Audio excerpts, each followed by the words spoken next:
so it should be better now if anybody Okay. happens to be listening, but I don't think anybody is listening to the Yeah. stream. Okay, cool. Yeah, I think I had it was getting audio from my camera, not from my microphone. That happens too. Yeah, yeah. All right. Yeah, let's go ahead and just jump into the questions. Yep, yep. All right. So is this the first question right here? Yes. Number 57. Okay. All right. So this says, in order to determine the effect of PRB on tumor growth, tumor cells containing no PRB, RB negative negative, basal levels of PRB, basal PRB, whatever. Okay. Or so this is giving us like a whole nother thing. This is why we don't make conclusions from the experiment, because then they might just throw us a whole new experiment.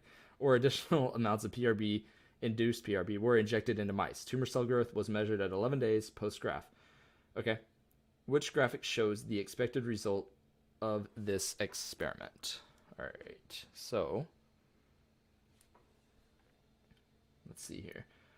So in each of these, okay, so we do need to tell whether PRB is going to be like pro-tumor or not from all of this stuff over here. And so in each of these, we can see that in every single situation that we looked at, so it's saying PRB may also play a role in mitochondrial apoptosis. Mitochondrial apoptosis pathway involves activation of BAX and BAC, which results in release of caspase activator Cytochrome C to investigate. All right, so which one? So just what do you think? Do you think that the PRB that higher levels on this graph means it's more or less likely to have cancer? Because that's kind of going to determine whether Yeah. which one of these is. Yeah. So I think there's a general decrease basically, right? So I'm seeing the BAX minus and PRB basal and PRB induced, right? Those are the two key factors right there. But I believe because in wild type you're seeing that the fourth graph, the positive thing is like really high, and it's reducing. So if you're dealing with BAX instead of BAC, I think it should be reducing, not increasing. Okay. Yeah. If PR, so when you have PRB present though, because what this question's asking us to do is determine whether the presence of PRB is going to make the tumor grow or not, more or less, right? So, Right. and I think that what a lot of people would do, the reason that most people probably miss this question, I'll bet you less than half of people get this question right, is because they're gonna interpret. Most people are going to interpret, okay, if we have higher apoptosis, that means that this PRB is more likely to cause a tumor if it's present. And that's actually the opposite of the case, because in tumors, the thing about tumors is they want to, and one of the key things that a cell line needs to do in order to successfully become a cancer, to become a tumor, is it needs to be able to inhibit all of its regulatory pathways that would otherwise lead to apoptosis. And so if we look at all of these graphs right here, we see that the cases where PRB is induced, right, the gray graphs, the lighter colored ones, are for the most part, at least in the wild type, higher than their darker counterparts, meaning that these cells have more levels of PRB and therefore more apoptosis, right? And so that means that PRB is likely to cause apoptosis, which means it's likely to make it more difficult for a cell to cause a cancer. So what I'm going to predict here is that the cells that have no PRB present, over here in the answer choice, right? So the PRB knockouts are going to have higher tumor volume, and the cells with PRB induced, meaning high levels of PRB, are going to have the lower tumor volume. So just right off the bat, what I'm looking at here, and we can double check that with this graph down here, where we're talking about different amounts of PRB or constructs containing blah blah blah inducible. Okay, no, that's actually not as relevant. Never mind. So what I would say here, and I don't have the answer to this, I would say C is probably right here, because the cells that don't have PRB are going to basically get cancer, right? And the cells that do have PRB are going to be inhibited from getting cancer. So I'm going to say C is correct in this. Yep, and that is correct actually. Okay. Do you have? Yeah, I was going to say, do you have all the answers? Yeah, I have the keys. Yep. Oh, okay. Oh, so you're quizzing me today then, huh? No, I'm not. So you guys give me no answers. That's fine. No, so no. The funny part is, you'll see that in just a moment.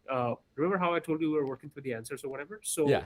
the first passage 8 is the only one that we could not get through before time, everything else past that has answers, so we should be fine. Okay, gotcha. I mean, it's totally fine, honestly. Like, Yeah. I should be able. I was just scrolling down and looking. Okay, yeah. I mean, I should be able to get all the answers right. You know, like that's Yeah, kind of like my whole shtick. That's my job. Yes, yes, yes. Yeah. So- The other thing is, can you just going back again, like quickly? How did you tie back the option C was like? What told you that that's where it was heading towards? yeah. So the thing with this is what we're comparing here. See, in all these other graphs, we're comparing cell apoptosis, so percentage of cells that have had programmed cell death occur. We're comparing that versus all these various different factors. Okay.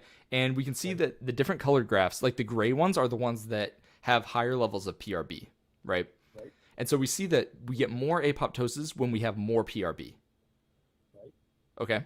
And so given the fact that we get more apoptosis when we have more PRB, I'm going to predict that tumor volume is actually lower when we have more PRB. Reason for that is because tumors want to suppress things that are going to cause apoptosis. That's how their growth becomes uncontrolled, right? Exactly. And so then I looked at these three cell lineages, and this one, so the RB negative negative, this one right here, this one has no RB, no capacity to produce PRB, right? And that's how they define these up here in the question then. They said tumor cells containing no PRB, RB negative negative, and then gave me basal PRB, and they defined basal PRB over here in the passage. Basal PRB is defined as just like baseline levels of PRB, normal PRB, versus then induced PRB, which they define in the passage as greater than basal levels of PRB. So what I would expect is those would be the cells with the least tumor volume, right? Because they've got the greatest propensity to have apoptosis. And then the cells with the middle, the basal PRB, baseline, normal PRB, those would have like the midline tumor volume. And then the ones that have no PRB, that means that they've got no regulatory mechanisms or no checks on uncontrolled cell growth. And so the tumor volume is going to get massive because they don't have the capacity to check tumor volume by triggering apoptosis. Okay. So this graph is basically like inverse of what you would expect in the graph over here in the passage, because the graph in the passage is graphing apoptosis, and we would expect tumor volume to be inverse of apoptosis rate.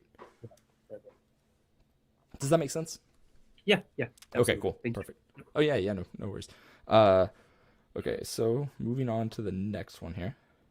It says, which statement is best supported by the data shown in figure 1? All right, data shown in figure 1. Okay. So, well, I mean, data shown in figure 1, I kind of just explained that when I was just going through all that stuff. And then we add the caveat that it appears that obviously like TNF presence, because that's what this row is indicating here. Here, I could actually just highlight that. That might make it easier.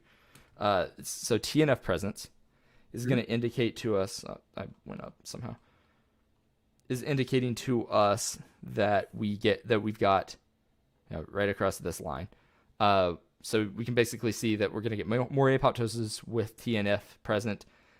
Generally speaking, less apoptosis with TNF absent, especially whenever we have wild type or when we have the BAK knockout. The BAK's knockout doesn't seem to matter. The BAK's knockout seems to mitigate the TNF effect. So I would guess that TNF alpha is triggering apoptosis via some BAX, right? This thing, dependent mechanism, because it doesn't work anymore whenever TNF is gone. So and the reason that I go through all that just now is because my answer choice that I want to pick is going to be something consistent with what I just said. Right. And that's huge on these questions that are very open-ended that can leave you with some like super complex answer choices. It's really important to be able to recognize sort of what your prediction is going to look like. That way you can match an answer choice with your prediction and not be led astray by some answer choice that's way out of left field that happens to sound really convincing for one reason or another. All right, so what I would do here, all right, just rereading the question, which you don't want to do on the MCAT. Yes, yes. But I already I just finished talking to a whole bunch, so I want to make sure I'm on the right page. So it says, which statement is best supported by the data shown in figure 1? Okay, so something akin to what I just said. So A, TNF alpha stimulates nuclear to mitochondrial translocation of PRB. All right. That's not really like mentioned anywhere here. Yeah. So yeah, so I'm just going to move on from that one. I'm not going to cross it out because it's not like necessarily wrong, but it seems like totally out of the scope of this. B says PRB exerts its effects on TNF alpha stimulated apoptosis via the extrinsic apoptotic pathway.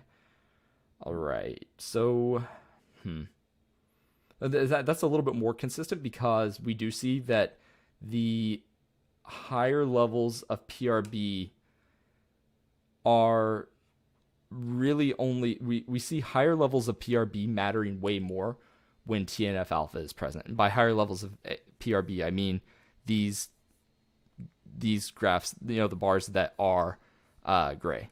So Yep. TNF alpha seems to only work in presence of PRB and in presence of BACs. Okay. Right. And so that's what I'm really looking for here. Okay. Yeah, okay. And so then C, TNF alpha stimulated apoptosis correlates negatively with induced PRB levels in BAC negative, so BAC knockout cells.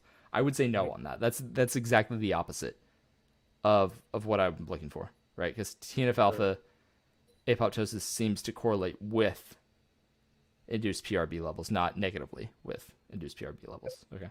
And then D says PRB induction requires BACs, BAX, but not BAC for TNF alpha stimulated apoptosis. And that is exactly what I'm looking for. So I would pick D here. Reason being, because we see that the BAC, the BAK knockout, we're still able to get, in the BAK knockout, we're still able to get PRB induction for TNF alpha stimulated apoptosis. It does decrease some, but we still see like a marked increase in PRB induced apoptosis when stimulated with TNF alpha. So I would say the D is the answer there. Yep, and that is correct. Okay, awesome. Thanks. Yes, you already know. It's kind of fun. I'm kind of liking the quiz thing, but I don't want to get wrong answers. Sometimes it is easier to explain and arrive at an answer on these whenever I'm seeing them for the first time when I do have the answers. But it's kind of fun playing the quiz bowl game right now. Yeah, sorry, it is from the first one, like I've said. Oh yeah, no, you're totally fine. I expect everybody engaging in good faith, and like I said, if I can't get the answers, then what use am I? Yeah.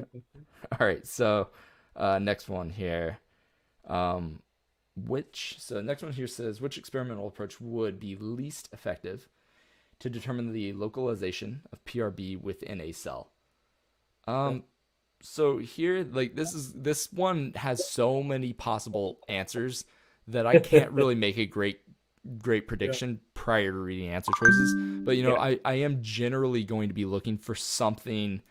I am generally going to be looking for something that maybe tags PRB with a fluorescent protein or something like that. But actually, keep in mind it says the least.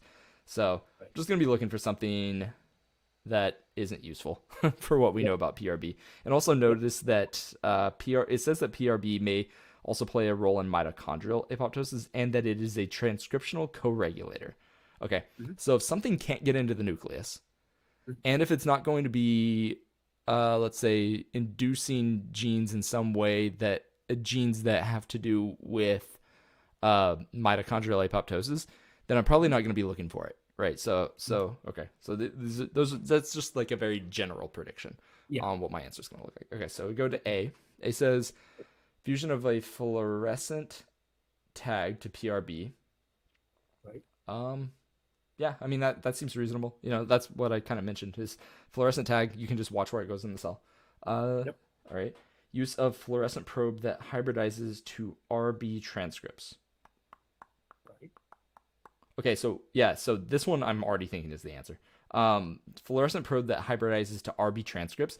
That means to mRNA transcribed from the gene coding for PRB, right?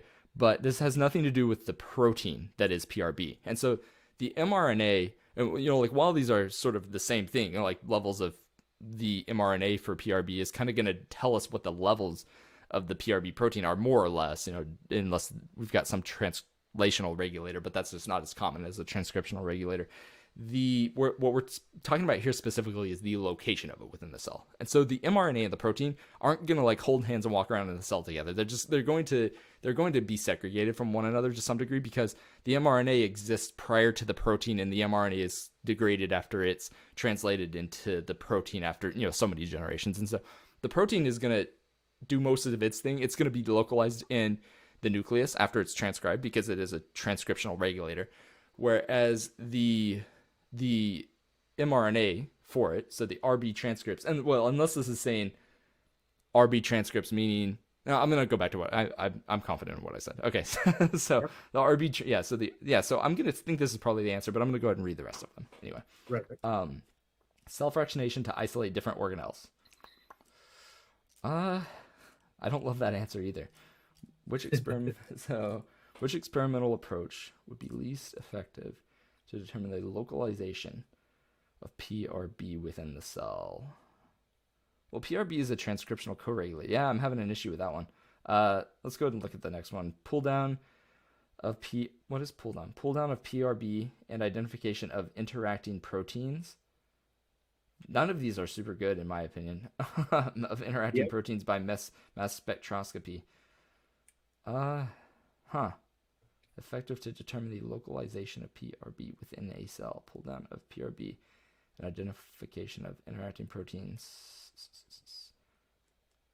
I mean, I guess that would be fine because we're going to identify the proteins it's interacting with, and so that helps us figure out where it's going to be within the cell. I just this is a strange question. Localization within a cell.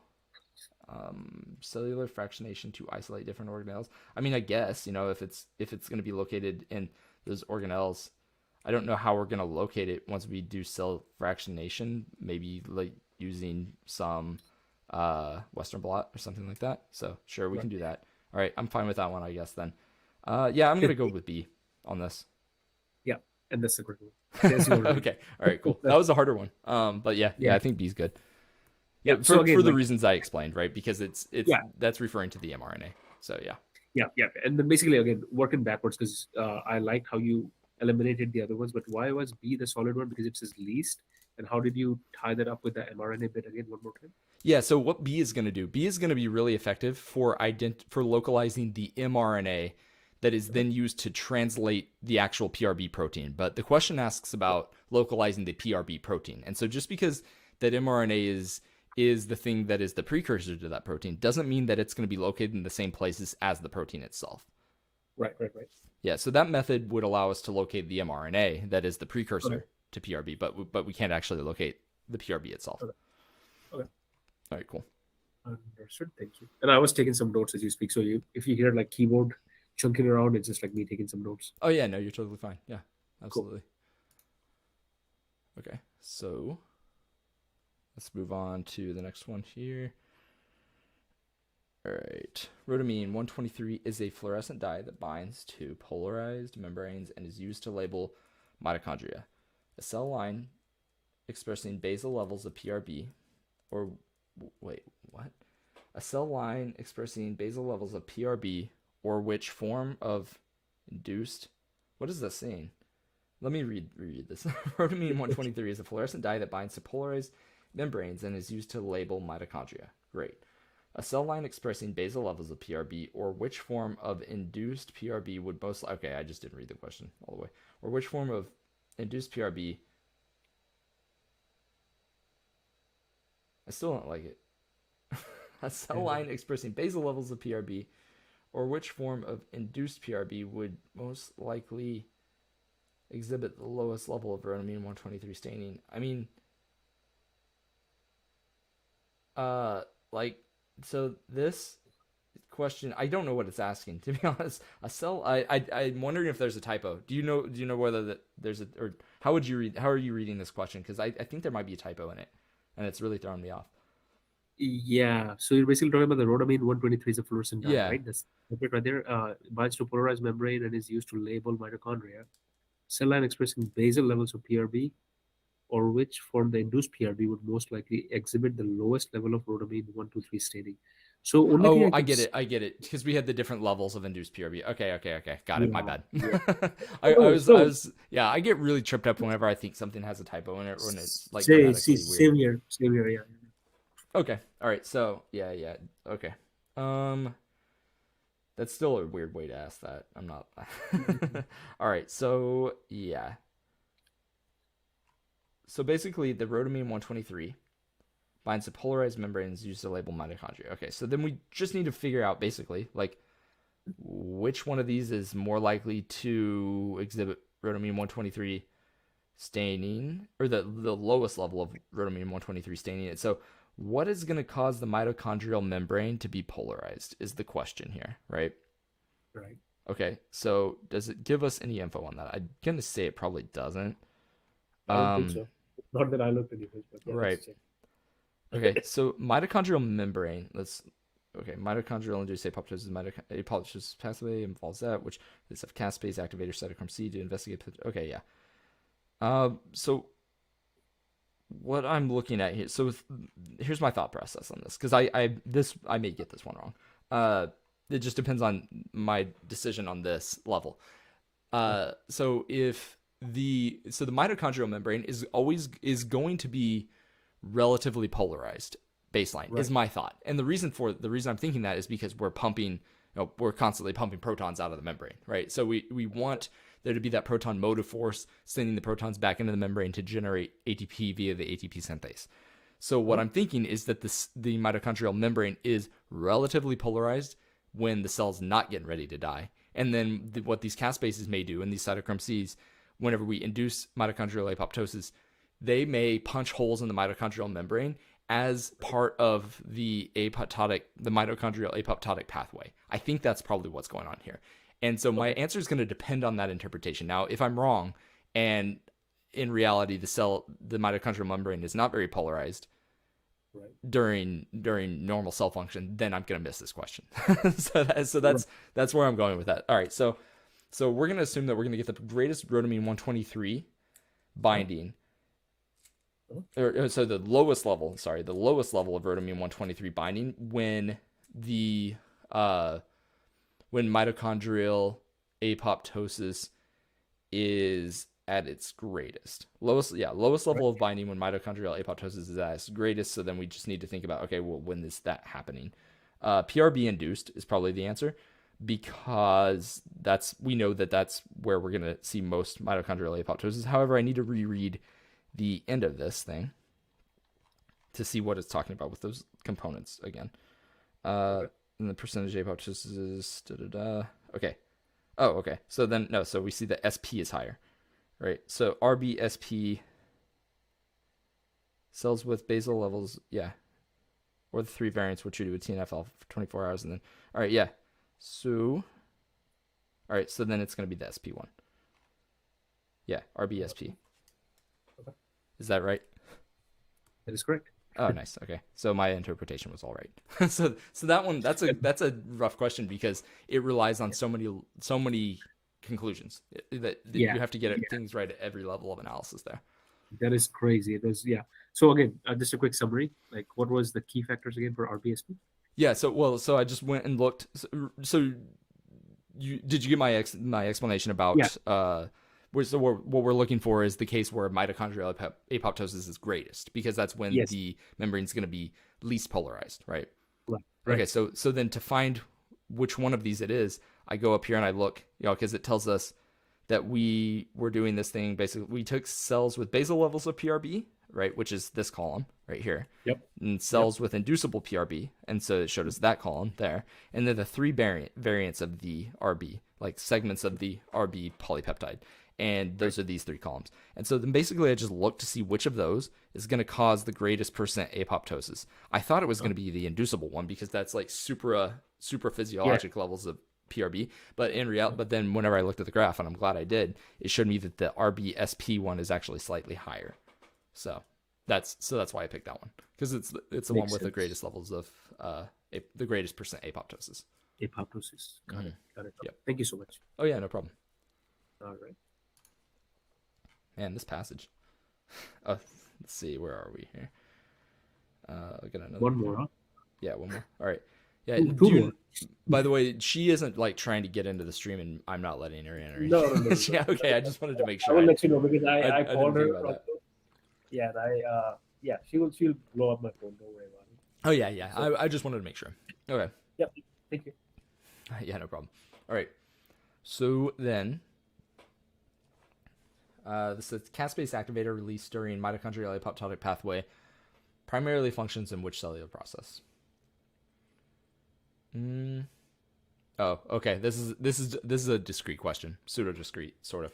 Oh, that's awesome. That's Yeah. always good. Reason for that is because this is kind of a tough one, but it says, and there should be, if they're going to do it like this, which I'm assuming this is how they're doing it, but if they're going to do it like this, there should be a comma here. Caspase activator in other words, Cytochrome C. And so, you see what I'm saying? So, what the way that I'm interpreting this is that caspase activator is a Cytochrome C. Okay, if it is a Cytochrome C, then it's involved in the electron transport chain. Right. Right. So that's the one I pick here. Cytochrome C, basically. And ETC. I see Yeah. Okay. So I see that you did nothing in the passage. We don't need anything in the passage. Not really, other than just this bit of info that they gave us here, the caspase activator Cytochrome C. Okay. And that is part of electron transport chain, as we know, right? And that's why. Right. Yeah. It's a pathway question, basically, right? Yeah. It's just testing a little bit of your discrete knowledge about what components make up the electron transport chain. Yep, understood. Yep, this one is good enough. Okay, we can move on to the next one. It's always good when you find low-hanging fruit like that, right? yeah, exactly. Especially after the rest of this, because that was a pretty tough passage for sure. Yeah. Or the passage wasn't terrible, but the questions were tough on that passage. Yeah. Oh, okay. Oh, wait, is this another one? I think that this is the last one. Yep, this is the last one. Okay, cool. All right, so cells incubated with the indicated amounts of recombinant PRB only or recombinant PRB in the presence of backs and back. Okay. Oh, wait, that's the end of the sentence. All right. Following centrifugation, cell membranes were disrupted, but organelles remained intact. Levels of cytochrome C in the supernatant and pellet fractions were analyzed by Western blot. Which graphic shows the expected result? Okay. All right, I should have been paying more attention when I read that. This is a really good tip of what not to do on the Mcat. People do this all the time. This is actually, like, in my opinion, the biggest source of people running out of time on this test is reading the question, being like, I have no idea what I just read. Let's read the answer choices. I don't know what they are because I don't know what the question is. Let's go back and read the question. And people tend to do that. I think Kaplan did some research at one point, some internal research, where they found that on average, people read every single question 3 times on the test, on average. And that's just insane if you think about like how long each question is. That's such a waste of time. So before you know, you've spent like 12 minutes on one question, just reading without even like understanding what the question is asking. Yep, exactly. Yeah, so that's pretty rough. Okay, so anyway, let's go in here. Okay, cells were incubated with the indicated amounts of recombinant PRB only. This is recombinant PRB. Backs and back, whatever. Okay, we'll figure it out. Or recombinant PRB it's just whether we have recombinant PRB or we have it and the genes also in the presence of backs and back. All right. So we already know, we've talked about this already that PRB is not going to work as well whenever it doesn't have BAX present. All right. So following centrifugation, cell membranes were disrupted, but organelles remained intact. All right. Levels of cytochrome C in the supernatant and pellet fractions were analyzed by Western blot. Wow. Which graphic shows the expected result? Okay. Disrupted, but organelles remained intact. That's a weird thing. Okay. Levels of cytochrome C in supernatant and pellet fractions were analyzed by Western blot. Which graphic shows the expected result?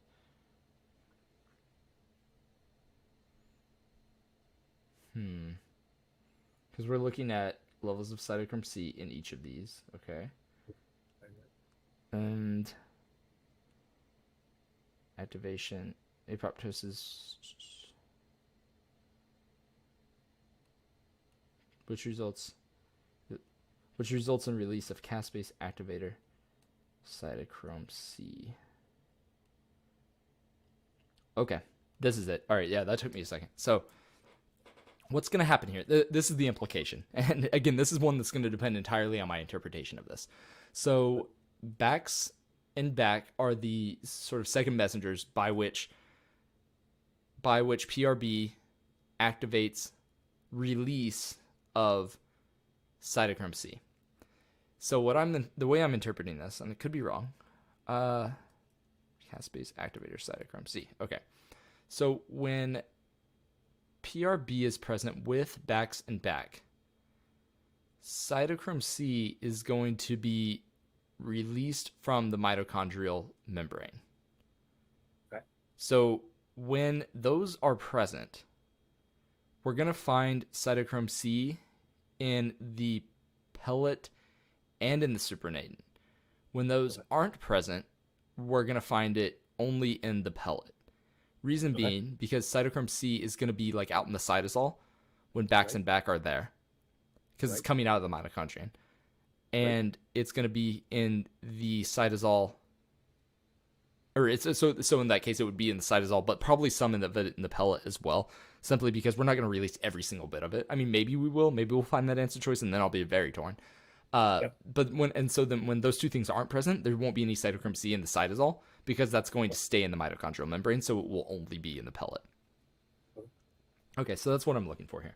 That took me a second to figure out what they were asking for. All right. Okay, so then we've got, so all these look roughly the same. All right, so in this one, so let's start with A, I guess. Okay, in A we see that, all right, so we shouldn't see this in, dang. Okay, so all right, so A, we see cytochrome C in the supernatant a little bit when we have both backs and back, but not when we don't have recombinant PRB, right? Because I'm guessing that's what the 0 and the 500 mean. That seems consistent with what we would expect. Right. All right, and then in this one over here, we have it not really, I mean, maybe it's shown up slightly, but I'm going to say not really significant in the supernatant. And it's present in the pellet in both cases, which is also what I would expect. All right, so that's maybe our answer, but I'm going to go ahead and look at the rest of them. So B shows the signal where we've got cytochrome C present in the supernatant a little bit without PRB present, so PRB at 0 concentration. And so I'm going to say that that's not going to happen, because backs involves activation of backs and back proteins. So it's saying activation, not just presence of them, I think, right?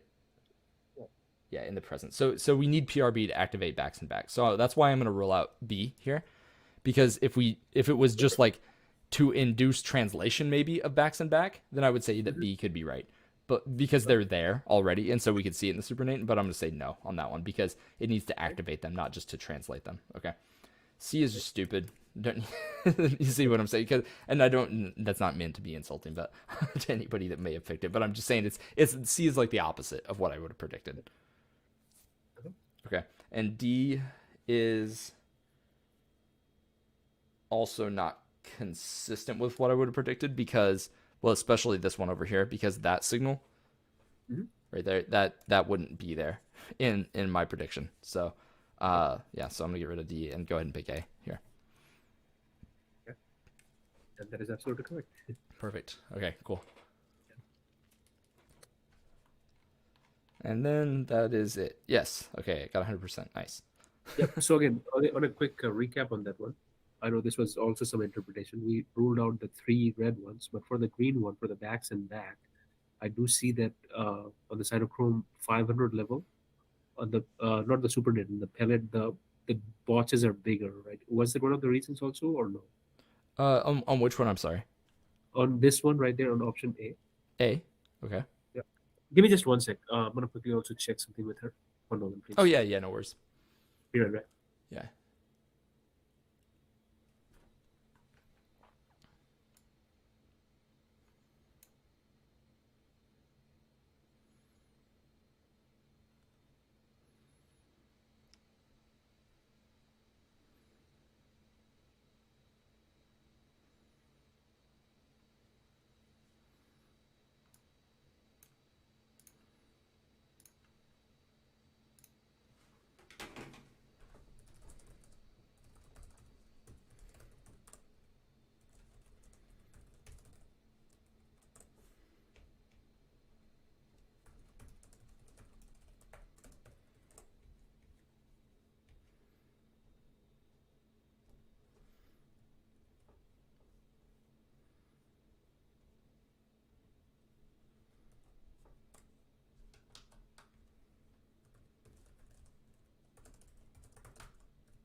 weird.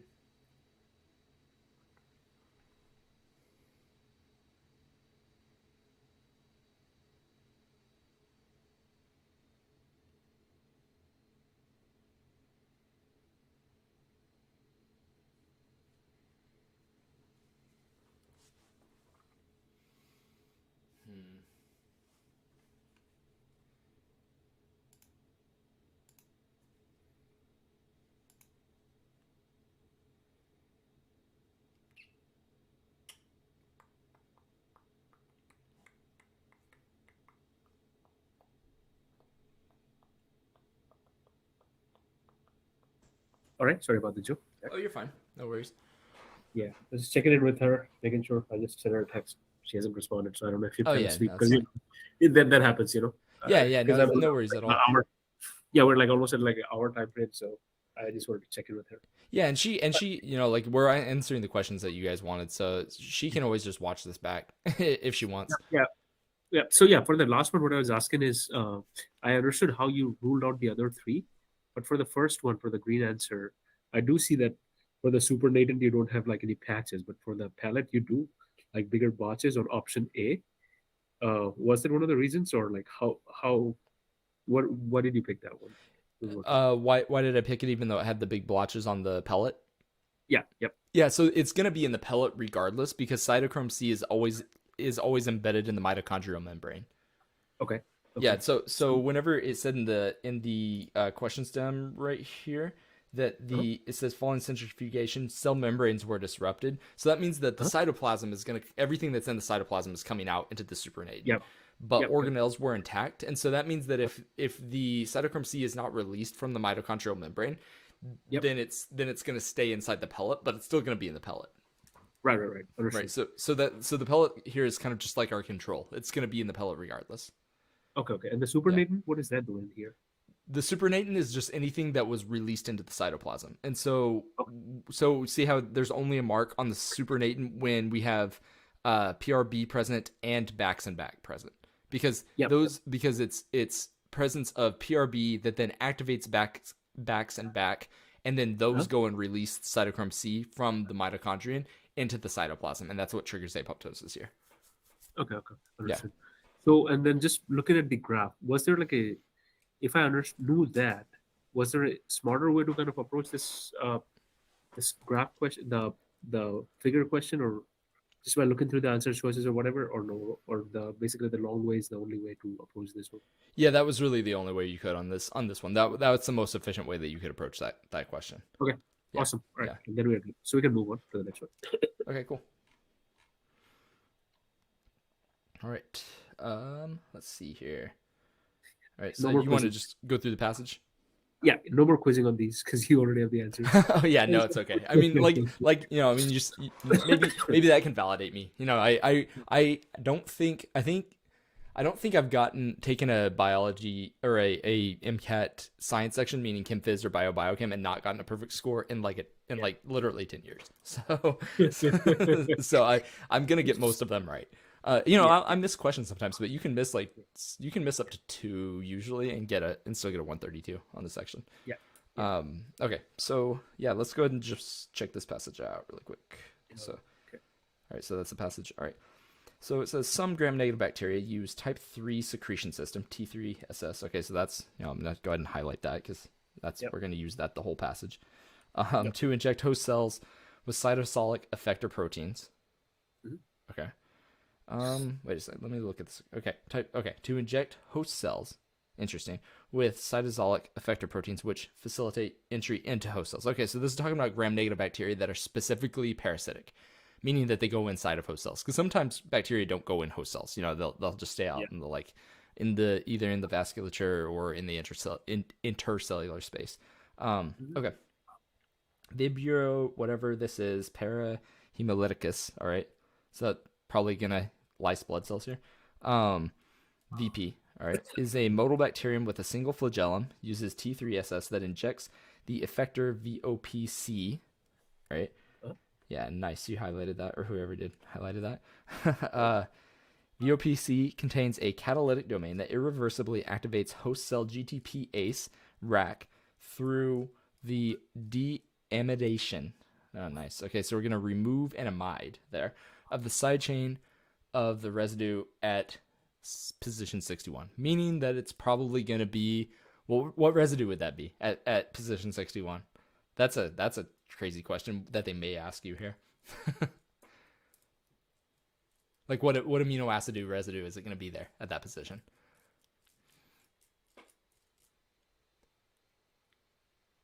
Are you there? Let me know if you can't hear me or anything. I may have lost you. Also, you may be muted. I think you're muted, by the way, if you're trying to talk. Yep, sorry about that. You're good. No worries. That will do it. Right. Yes, you were asking me about like what amino acid could be the reason for this, correct? Or what amino acid would be located at position 61 right here, because it's saying it deamidates an amino acid at position 61. So it could be a couple different things, but I was just, that's a question that they could ask you. So as I read through these, sometimes I like, whenever I notice something weird, because you see deamination a decent amount, but you don't see deamidation that much. And so I would wonder whether that's probably going to be a question that they ask. So that's what I was just asking, just kind of quizzing you, because I'll do that constantly as I tutor people, is just quiz you all the time, because that's the best way of teaching it, in my opinion. Yeah, absolutely. I completely agree. Right. So, but position 61, how can I tell? Because I don't see 1-letter code or a 3-letter code. Oh yeah, you don't need any of it. So because what it says is it deamidation of the side chain. So what amino acids? So then you have to ask yourself, what amino acids can have amides in side chains? And there are very few. So like NH3 basically, there's like 2 or 3 of them. There's not all of them. Right. So those ones would be glutamine and asparagine specifically. This is the ones I would think of. Yeah. Right. And then also you can have like the modified amino acids, but I don't even know what those are, like ornithine and stuff like that. We don't need the 20 of it, exactly. Right. Yeah. So you don't need to know the ornithine and all that garbage. You do it in med school. Look forward to it. You have to know everything. All right. So activated rack alters the actin skeleton. All right. Good to know. So I'm gonna just backtrack really briefly. Because we paused there, but it says so it uses the T3SS system. So it's just to inject cytosolic effector proteins into the host, and T3SS here specifically affects the effector or injects effector VOPC. VOPC contains a catalytic domain that irreversibly activates GATPase rack, and rack is involved in so it does that through the deamidation of the side chain at position 61. Okay. Activated rack alters the actin cytoskeleton. All right. 1 second, I just got a text from one of my students saying I'm just gonna make sure that if they want to join, they can. Sure thing.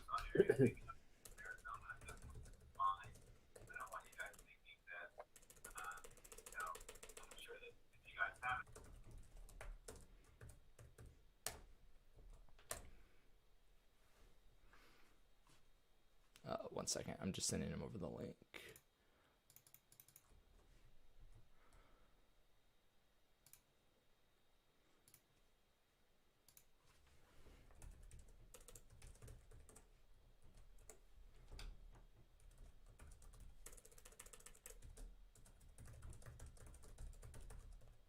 Oh, okay. They're just saying they're just gonna watch on YouTube. So they just wanted the YouTube link. That's funny. They're probably just doing something else. Okay, back to what I was saying. Sorry. Okay, so activated rack alters the actin cytoskeleton. Great. Okay, so what's the actin cytoskeleton do? Like, why is that going to matter if we alter the actin cytoskeleton? It's going to be the binding site is going to be basically changing, right? Yeah. Okay, yeah. So it's just gonna, it can do stuff, right, to the actin side, meaning that it's, it can have to do with transport of stuff. It can have to do with the cell's ability to move itself around. It can have to do with if the cell is contractile in any way at all. Like if it's a muscle cell or something, then definitely it can mess it up. So just stuff to be thinking about as you're reading. Okay. So then we see moving on. Says experiment 1. Host cells were incubated in cell media containing VP. All right, I'm assuming VP. There it is. VP is that bacterium for 2 hours. The cells were rinsed and incubated in new media containing an antibiotic effective against a wide range of bacteria. Right. Okay. Including VP. At hourly intervals, sample All right. Okay, so it says hourly interval samples of. By the way, I think you've got like some audio coming in the background. I don't know if there's somebody talking there. Yeah. Somebody's talking in the back, so I'm gonna go on mute. Okay, yeah, I appreciate it. Yeah, because sorry, I was having a hard time reading, hearing it also. Okay, so starting that sentence over again. So it says that host cells were incubated in cell growth media containing VP for 2 hours. The cells were rinsed and incubated in new media containing an antibiotic effective against a wide range of bacteria, including VP. At early intervals, samples of host cells were collected and rinsed, and intracellular bacterial levels were measured. Okay. And it looks like, so it says colony forming units. All right, so we're just seeing like how much bacteria is present for that entire time. Yeah, and then like obviously, as we would expect to see, the cells die because we put an antibiotic in the media. All right. Makes sense. Yeah, right. Okay, so that's not too complicated yet. In experiment 2, then, to confirm that VOPC activates RAC, and again, RAC is the GTPase, all right? A mutant strain of VP lacking the VOPC gene. Okay, so basically what we're doing is making sure that it's not something else that's that the whatever that Vibrio bacterium was. We're making sure that it's not something else having to do with that bacterium being present in the media that leads to activation or of that RAC GTPase. All right, so it's saying to confirm that we put a mutant strain of VP lacking the VOPC gene in this medium, it looks like. Okay, plasmids encoding wild type VOPC or catalytically inactive VOPC CX. All right, so I'm just going to highlight those two, right? So it's catalytically inactive there. And then this one is a plasmid containing the wild type. So really briefly, why would they inactivate the thing and then put a plasmid containing the same gene that they just inactivated in the bacterium they're using for that experiment? What's the point of that?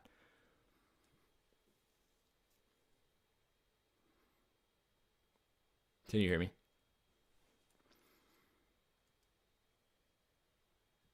You're muted if you're talking right now.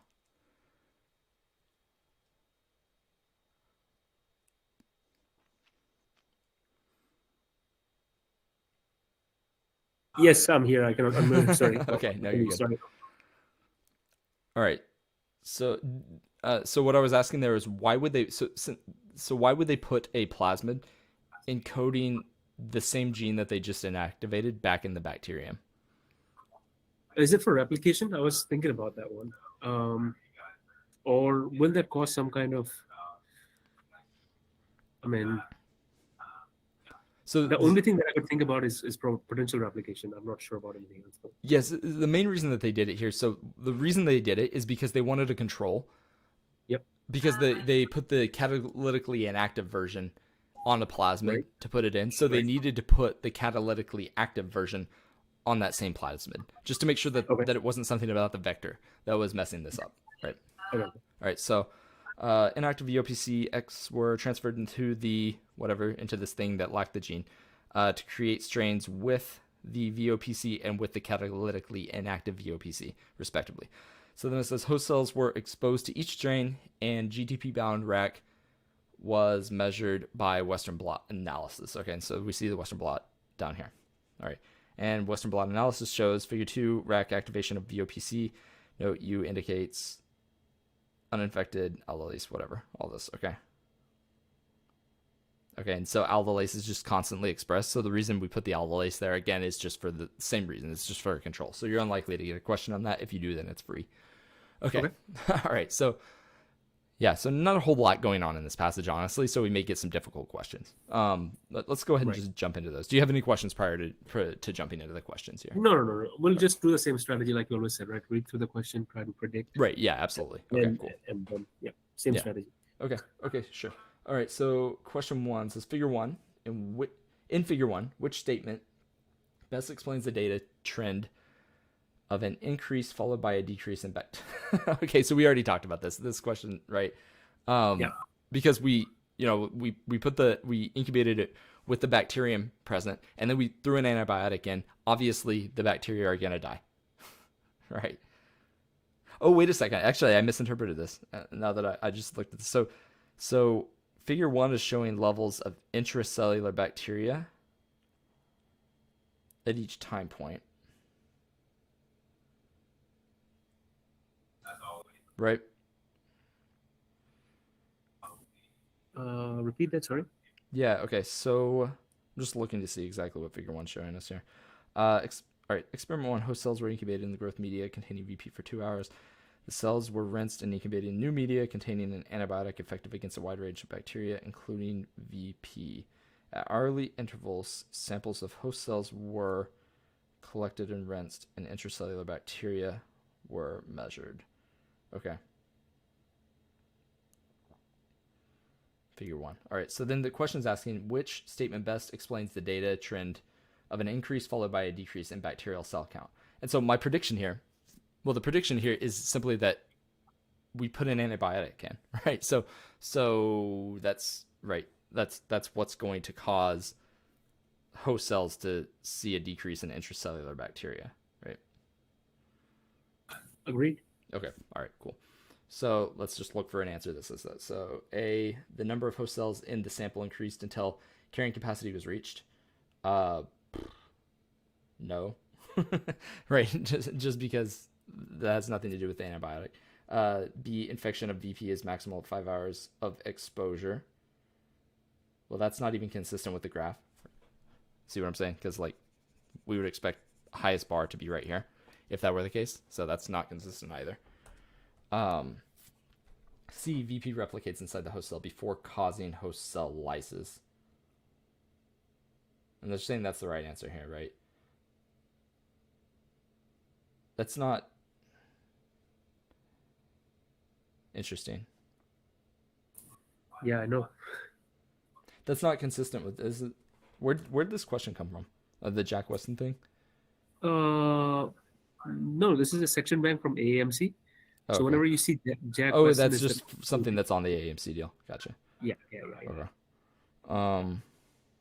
Yeah, so it's basically like, well, how do you know you're truly ready? That crap is basically always like Jack Weston extension, which we Yeah, do like gotcha. sometimes because the explanations are better. Mm-hmm. But once you install it, it's always like, just ignore that Yeah, anything gotcha. you see. No, that makes perfect sense. I would It's do like that it's too like if a I were you. sales script. Yeah, Yeah. it's like a sales script basically. Yeah, it's a good idea. I need to make one of those. Yes, you need to, We you will. need to have I an will be extension, doing that shortly. That's a really good idea. Yeah. Okay. Just make an So extension, put it like Joe extension, and then you'll be fine. the yeah, right.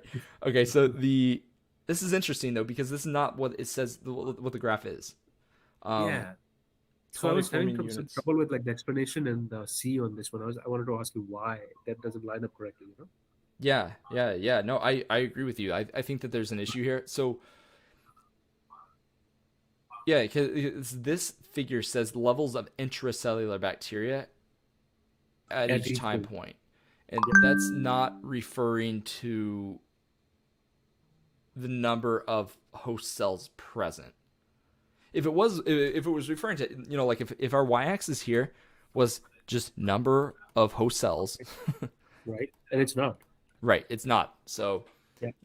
one potential explanation to this is that I guess they're not super specific about what that is, though. It says levels of intracellular bacteria present at each time point. So that could mean levels of intracellular bacteria net, like an area under the curve, sort of. So that we're measuring the cumulative presence of intracellular bacteria in all of the cells present in the colony. And so we see intracellular bacteria drop off as cells begin to lyse in response to that mutated GTPase. Understood. And that's my best explanation. I wish that I didn't see the answer to this one, honestly, because I want to know what I would pick if I didn't. Let me reread the answer choices really quick. It says, okay, A, number of host cells in the sample increased until carrying capacity was reached. No, that's not true because we would expect, that would imply carrying capacity implies that there's not a bacterium, just that's the natural growth rate of the population, right? So that A can't work because we have a bacterium and we have an antibiotic and there's just all this other stuff going on. So if this was a control, then sure, but this isn't. And we would also expect some sort of like exponential growth and then like a stagnation plateau in a sense. So that's why A doesn't work. B here says Affection of VP is okay. Yeah, and we already ruled that out because it's just not right. You would expect, like I said, this to be the highest bar if that were the case. C, VP replicates inside the host cell before causing host cell lysis. That works, right? Because we see that hosts, that works with my new interpretation of it, but it's not what I was initially looking for. No, understood. Right. Okay. So because it's the host cell lysis, then obviously we see less colony forming units of both host cell, but also of intracellular bacterium, because when the host cell lyses, there's not going to be intracellular bacteria anymore because now they're extracellular. And then rate of VP entry into host cells increases, then decreases over time. Yeah, that's just not true. Yep. Yeah. Okay. Yeah. So I guess the C is, yeah, I would definitely pick C here, even though it's not consistent with the answer choice, just because there's not another answer that's remotely good. So fortunately, there wasn't sometimes it's like crapshoot, right? You pick the best out of the worst. It's not exactly accurate, but you just pick the worst out of the best, right? Or best out of the worst, how we look at it. So. Yeah, exactly. Yep. Okay. So moving on. And I'm just to briefly see biology question, VP media. Okay. Yeah, I mean, they're basically, it's not a hard question. It's just not great answer choices there. Which, does happen. So you got to keep in mind, you want to keep looking for the best answer choice, not like the best possible answer choice, just the best one present. Yep. Okay. So next question says the amino acid. I literally asked. You remember? I literally asked you this as we were reading through it. I know. That's called the intuition being on point right there. Right. I mean, it just makes sense that would be a question because you don't see deamidation reactions. You've probably never seen a deamidation reaction. Maybe somewhere in an obscure Occam course, never. Right. Yeah. So a deamination reaction, those are everywhere, but deamidation just stuck out at me. And also the fact that it's on the side chain significantly limits your possible choices. And so what they're going to give you here is glutamine or asparagine. They won't give you both, but glutamine and the asparagine are the only two this could be. And glutamine is clearly the answer. Yeah, and the reason being, it's just the only one that's got an R group that's got this situation going on. Yep. Yeah. And next one. So the only thing it could be like glutamine but wait, why is not arginine? Because I thought both of those were, asparagine and glutamine. Those are the two, right? Or asparagine. Asparagine and glutamine, meaning that they're just the amide forms. They're the amide forms of the carboxylic acid side chain. Okay. So like the amide forms of glutamate and aspartate. Okay. Yeah. Okay, cool. So yeah, that one we kind of already headed this one off. We already answered. While we were doing our prediction phase, we already yeah, exactly. Which is that's why you do that as you're reading through the passage, because then you can already have answers generated. And so like if I was taking this test right now, that question would have taken me all of 3 seconds to answer because I already assessed it.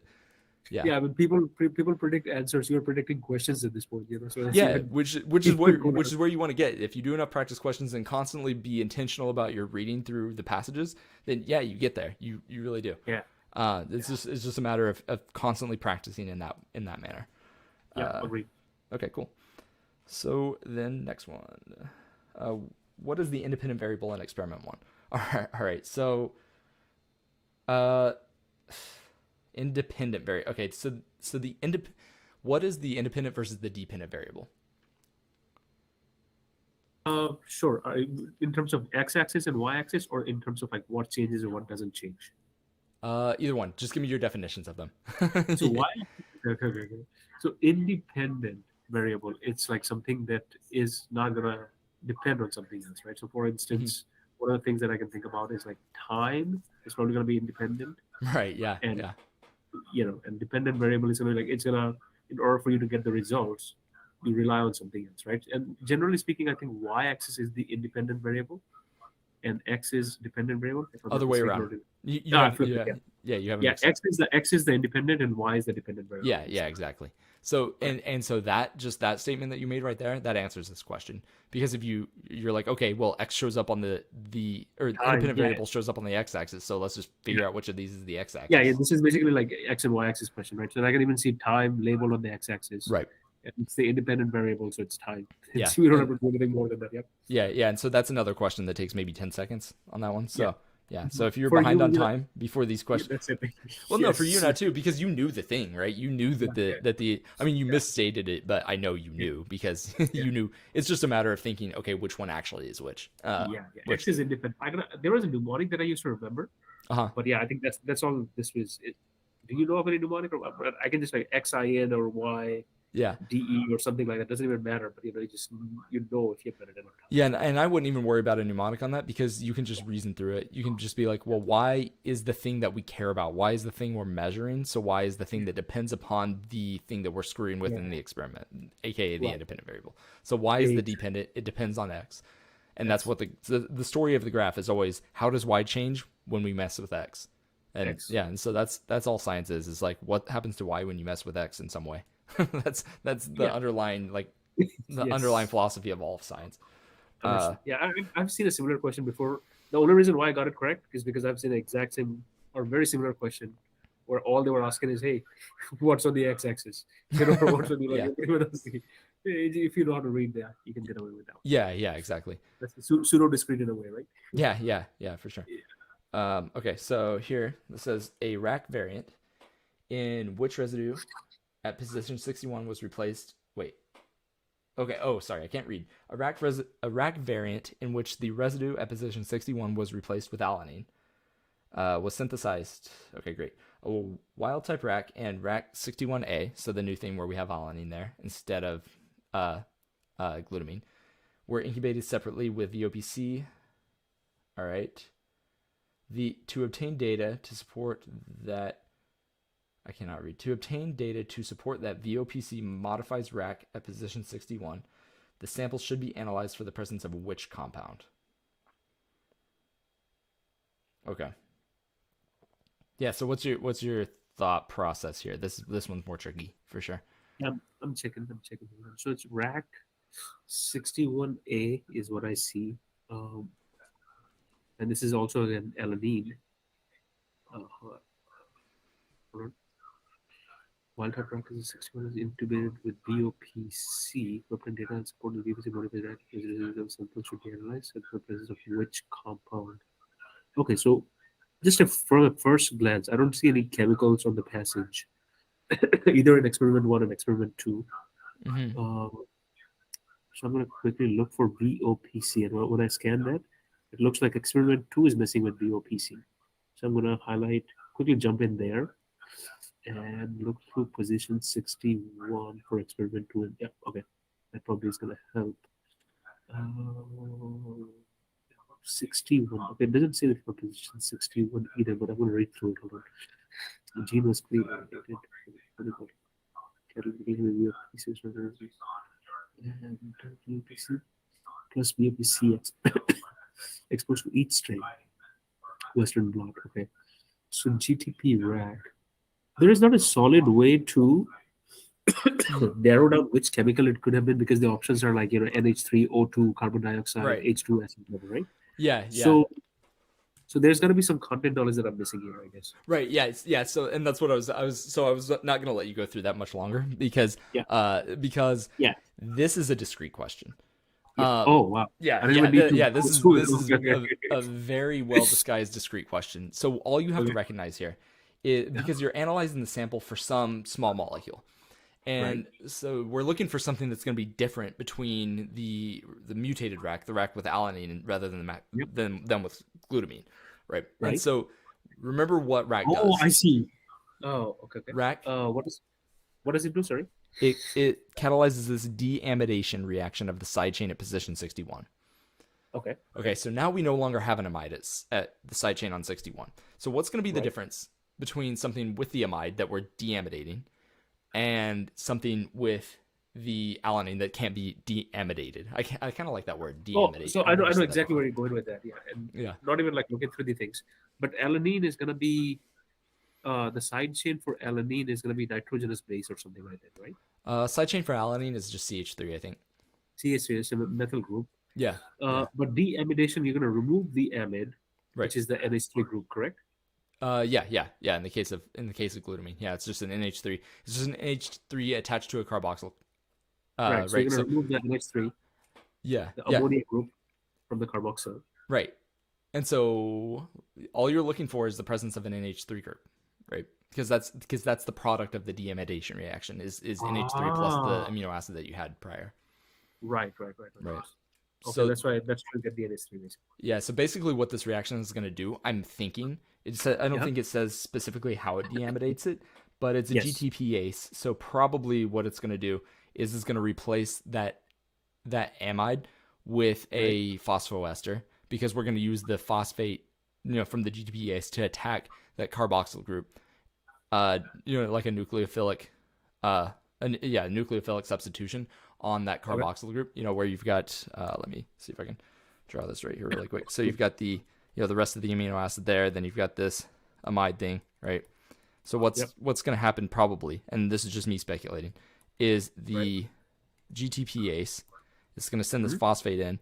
We've got this phosphate Right. that's going to come in and just attack. That was terribly drawn, but we've got this phosphate No. that's just going to come in and attack that carbon right there because it's relatively electron deficient with bonds to both that oxygen and that nitrogen, right? So then we're going to get our tetrahedral intermediate. That's going to jump up there. And then from our tetrahedral intermediate, I wish I had more space to draw this, but from that, I'll just draw an arrow down this way. We've got Yeah. this. The oxygen's got the negative charge on it. The nitrogen's moved up a bit, right? And the phosphate is now here. I'm just going to draw a circle around that. You can assume that's the whole phosphate molecule. And then Right. the oxygen bond is going to reform right there. And so this nitrogen is going to be our leaving group. And so that's the NH3 that we're going to end up with in the product, right? So the final enzyme, the final protein after we see it, after we do all of this in that position, is just going to be R double bond to the oxygen. Now we've got a phosphate here, and I'm just going to, again, simulate the phosphate with Yep. that rather than drawing all the Yep. bonds Yep. to oxygen, Yeah. Exactly. Right. plus the NH3 that we just lost as our leaving group. So Because that's that's, going to be the leaving group. Yeah, that's a good leaving group, and it's going to basically leave, correct? yeah, precisely. Yeah. Yep. And so that's and because it's enzymatically catalyzed, it doesn't matter as much whether it's a good leaving group as it would if we were just doing like an OChem reaction that was not enzymatically catalyzed, right? So the Right. enzyme can make a moderate leaving group a pretty good leaving group just because the enzyme facilitates the three-dimensional conformation in which that is favorable. Understood. Okay, cool. So yeah.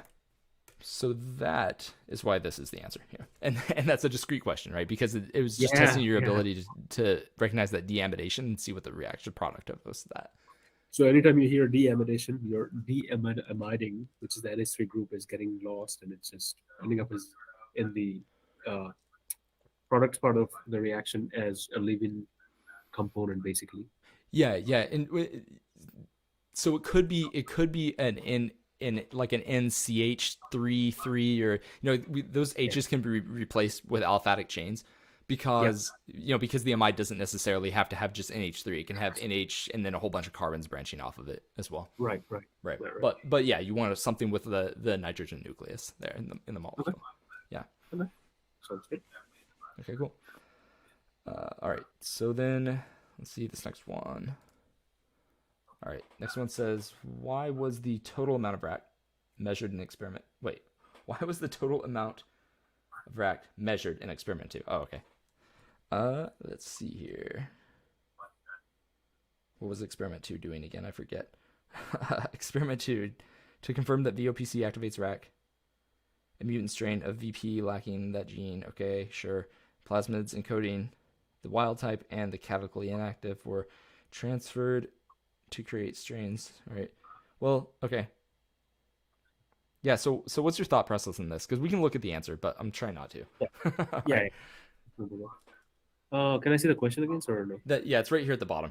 Can you see? I just like scrolled down so I couldn't see. Yeah. No, that's fine. I'm mostly preventing myself from seeing it. No, that's good too. Yeah. Yeah. Total amount of RAC measured in experiment 2. So if you scroll back up a little bit. Yes. So we can see the experiment 2 from the exactly. other one. Yeah, for experiment sure. 2 from the other one. Yeah. Exactly. Yeah. Like that, right? Okay. So total amount of RAC that was measured.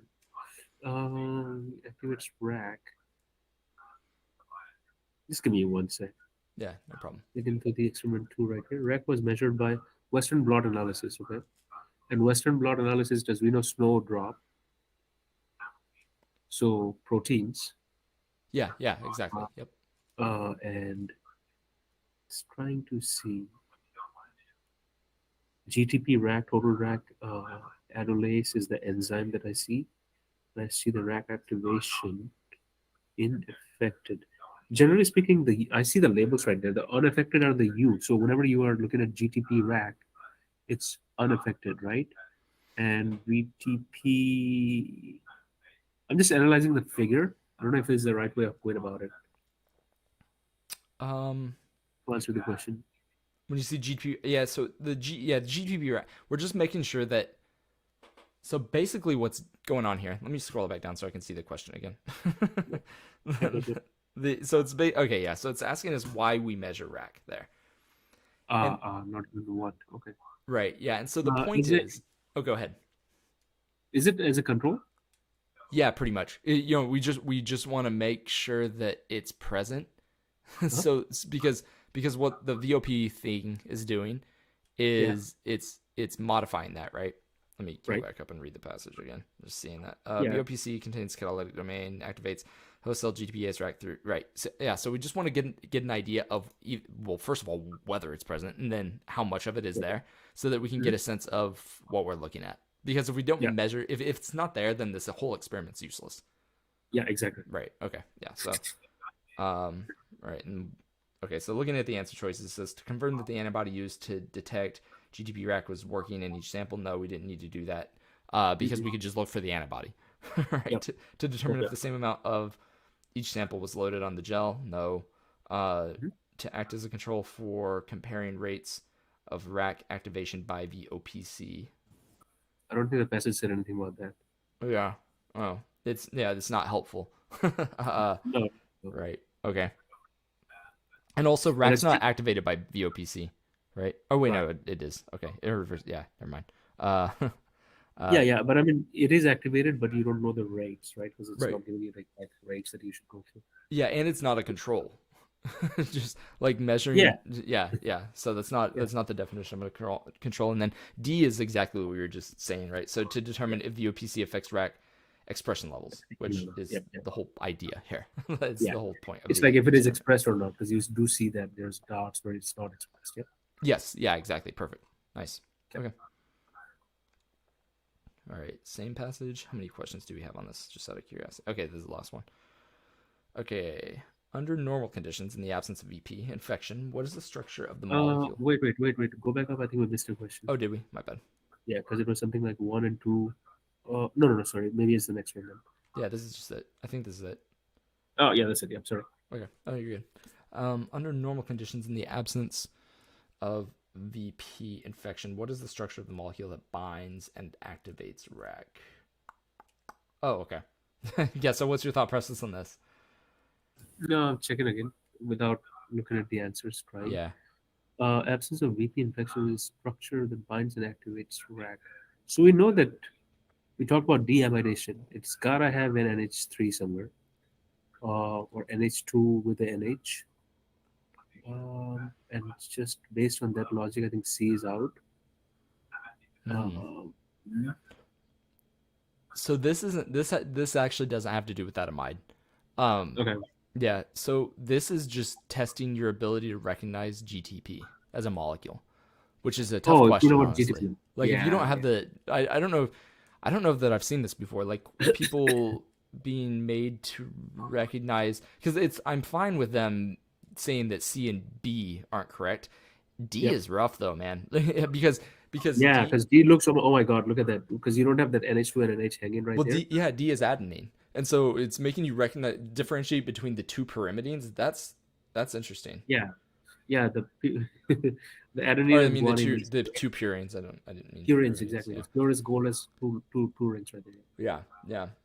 That's a tough one. That's crazy. That is a really tough one. Yeah, because if you don't know that, if you don't know the structure of NH2 and NH3 are gone, and there's an O right there in the GTP, like you said, right?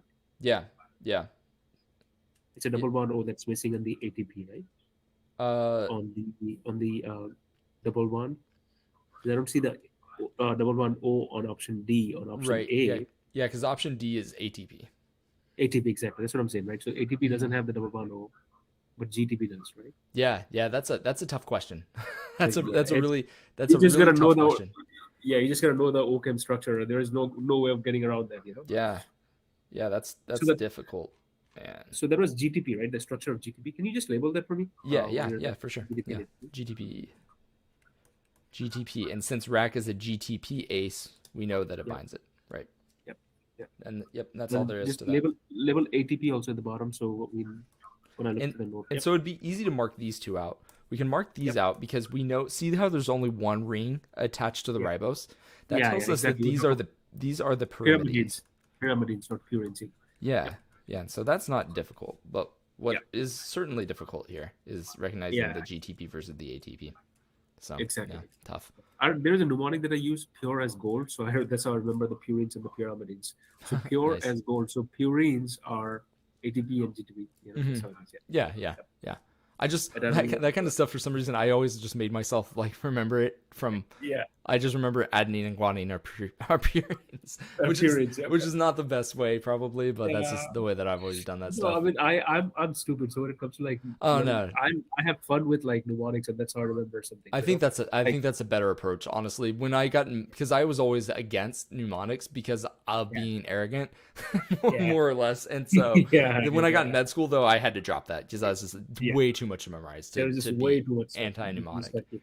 Yeah.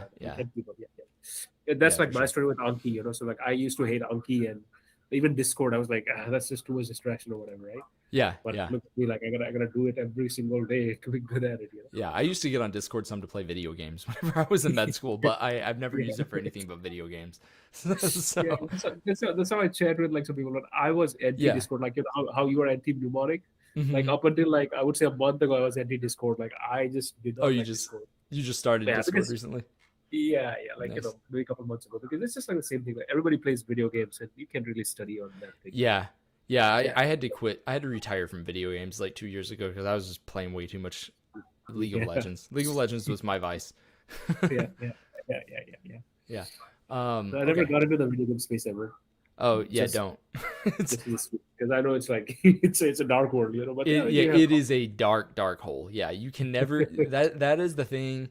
Like I've heard people say that whenever I was starting med school, something that some of the faculty who were nicer told us was that you need to figure out a work-life balance because medicine's the thing that will take everything you have and ask for more. Everything you have and ask for more. And I'm like, not really. Video games is though. Video games will definitely take everything you want to give it and ask for more. Yeah. So don't play video games. Video games equals bad. Well, maybe when I retire, maybe when I'm like 110 years old, then I'll just sit down and My brother always wants me to start playing League with him again, and easy for him to say. Like he's a big he just graduated from Harvard Law School, so he's got time, or not time necessarily, but he's in a good spot to do that. And I told him as soon as I have 8 figures, I'll play video games with him. So, yeah, it's gonna be a bit. All right, let's move on. Let's move on. Okay, this passage, and this will probably be the last passage we go through today. Just because then that'll be right around the 2-hour mark. Absolutely. Yeah, so let's go ahead and knock whatever this is out. whatever is remaining, just go ahead and mark that, and when everybody else comes in on Thursday, we can just like go through that. Yeah. I'm just gonna go ahead and put down here at the end of this one. We'll just go ahead and put like start here on Thursday.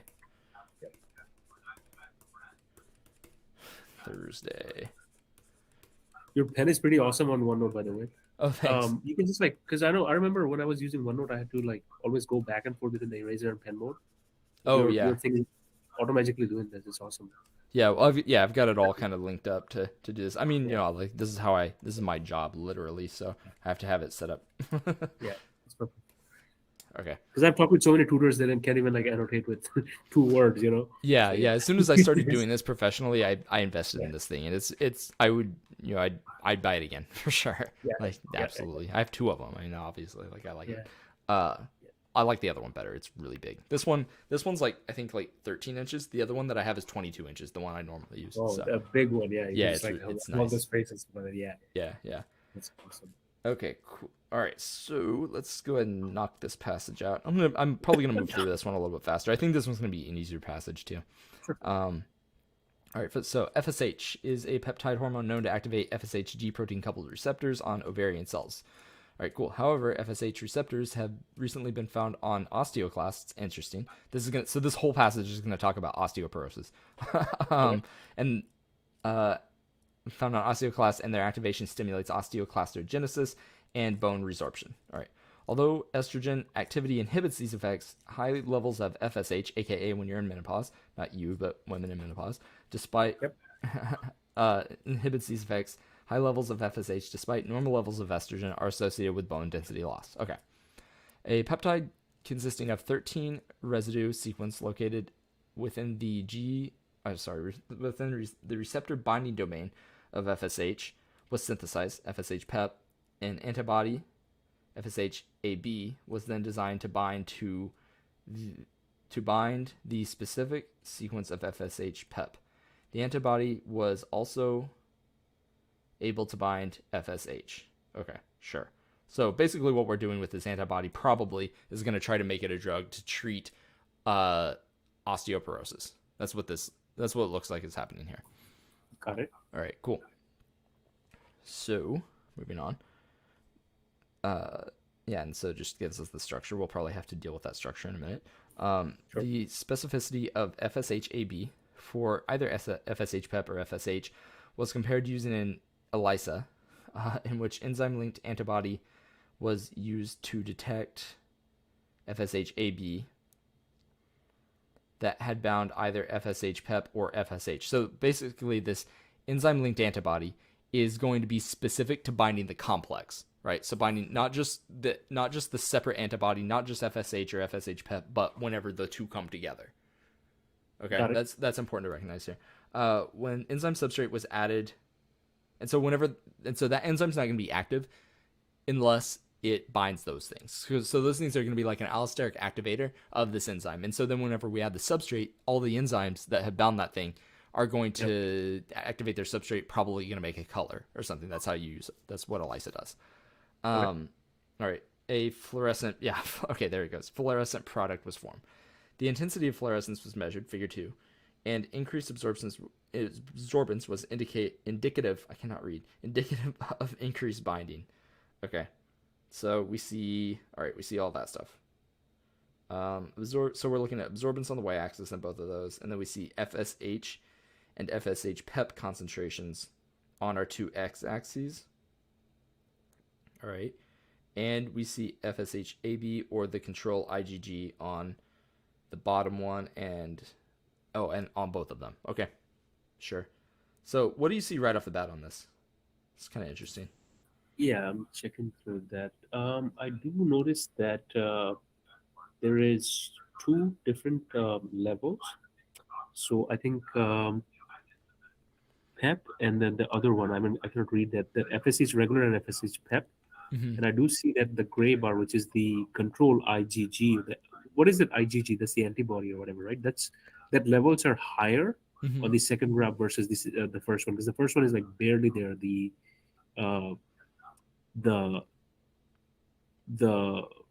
bar histogram or whatever you call it, the lines are kind of like less on that one. Mm-hmm. On the first one, the black, which is the FSH-AB, is expressed a lot more. It's because it's touching. If you look at the scale on the left, right, it's almost to 4. On the bottom, it's not even barely 1. So it's the scale is a little bit different on both of the x and y axes for those. Yeah. Okay. Well, yeah, and that's important. So the scale on these two is off, right? So in fact, you were saying that the gray bar is higher on the second graph, but in reality, the gray bar is pretty much the same height on both of these. Yeah, the gray's really low on both of them, and so it's just the black that's way lower on the second graph than on the first graph.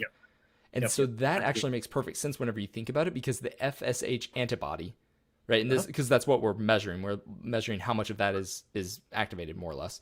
The FSH antibody was made to specifically react with FSH Pep, and so it's gonna bind that better than it binds to FSH. Okay.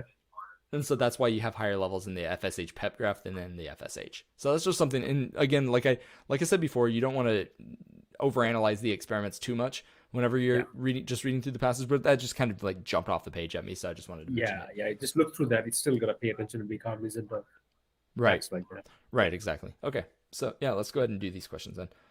This was the first one, right? Yeah. Okay. Based on the passage, FSHRs are found. So FSH receptors are found on cells in which types of tissue?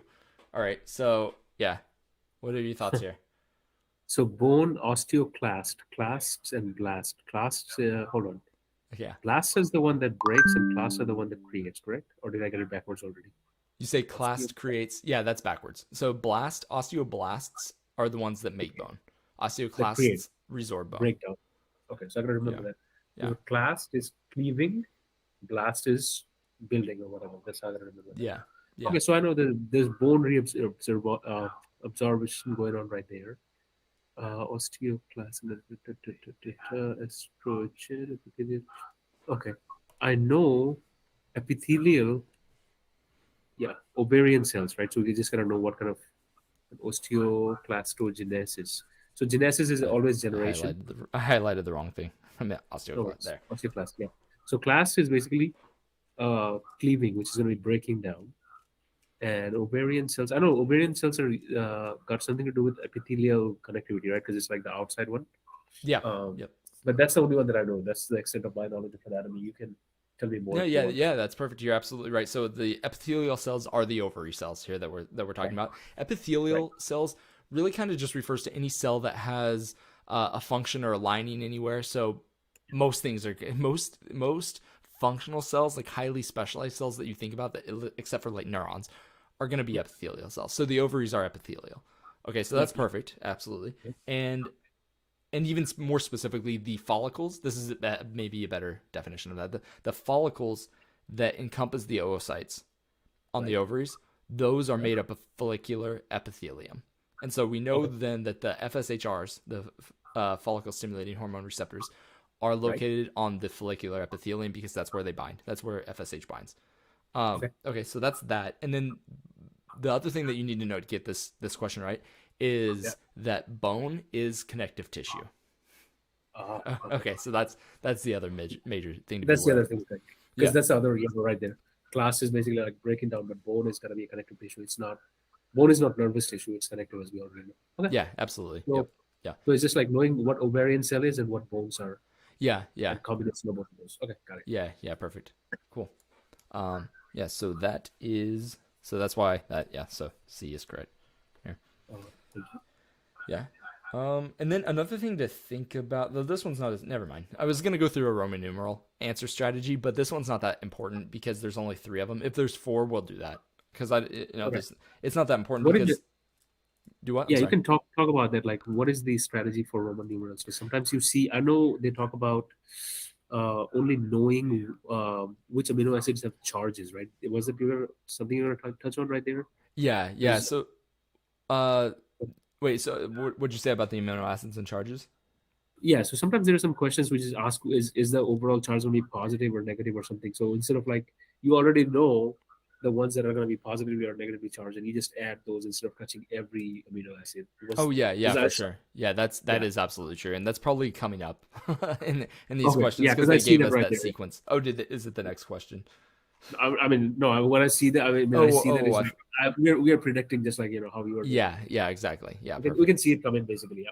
Yeah, yep, yeah, exactly. And even if it doesn't, they're probably gonna ask us something about this sequence because otherwise they would have put it there. So, yeah. Yeah.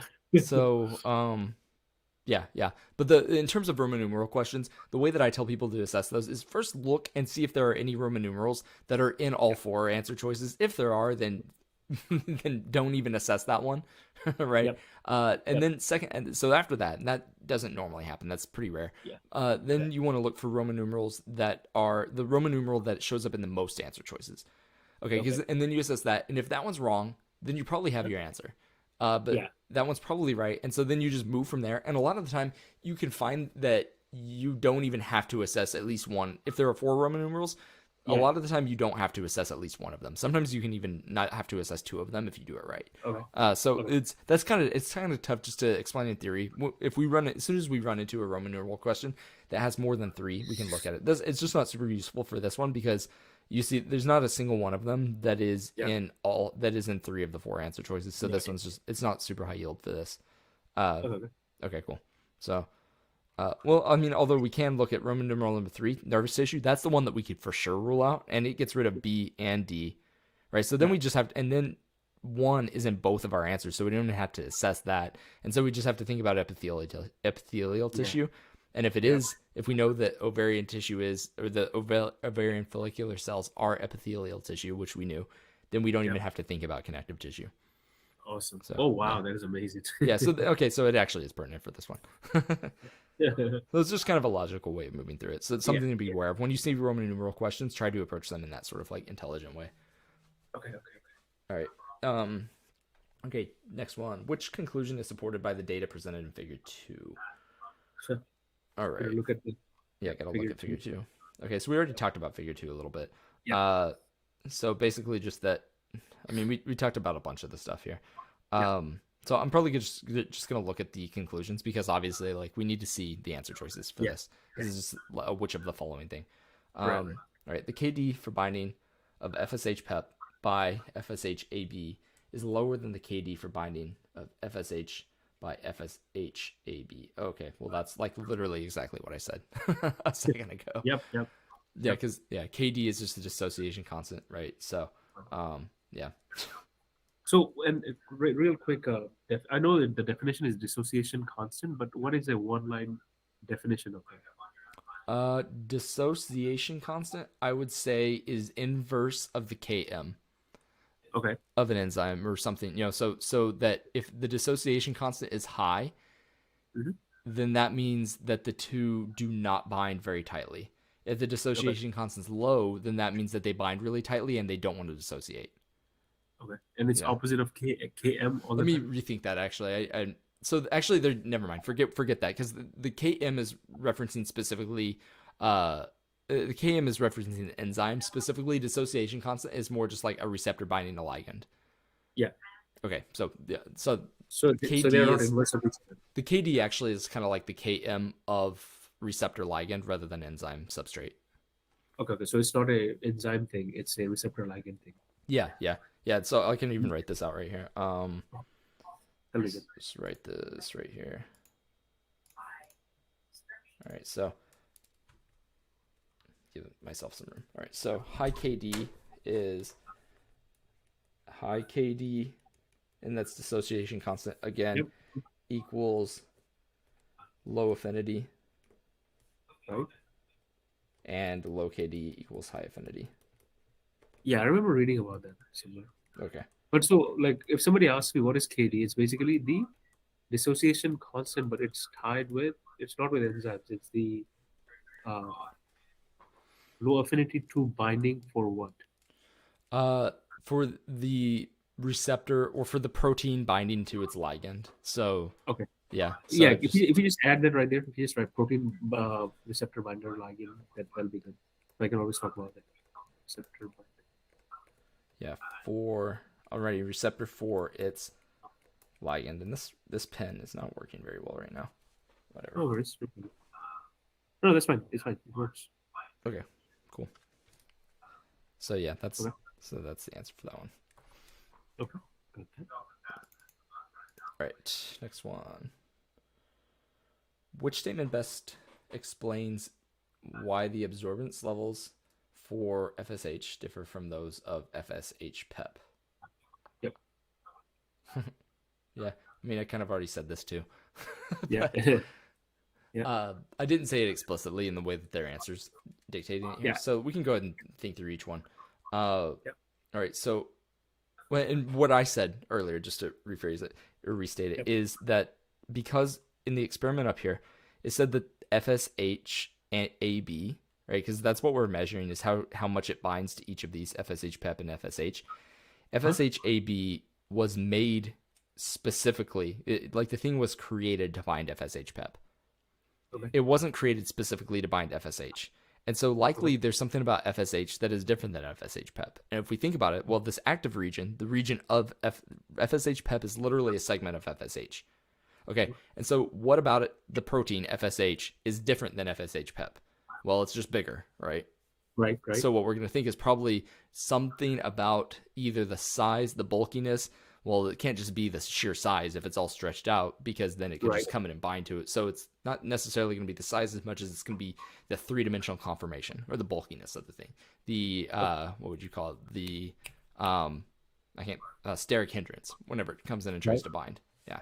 Yes. So that's what that, and that's literally what D says. The tertiary structure of FSH limits FSH-AB binding interactions. Okay. Okay. Sounds good. All right, cool. Next one here. All right. Based on the FSH Pep sequence, which amino acid substitution in FSHR binding domain is most likely to have the greatest effect on reducing bone density loss in the presence of high levels of FSH?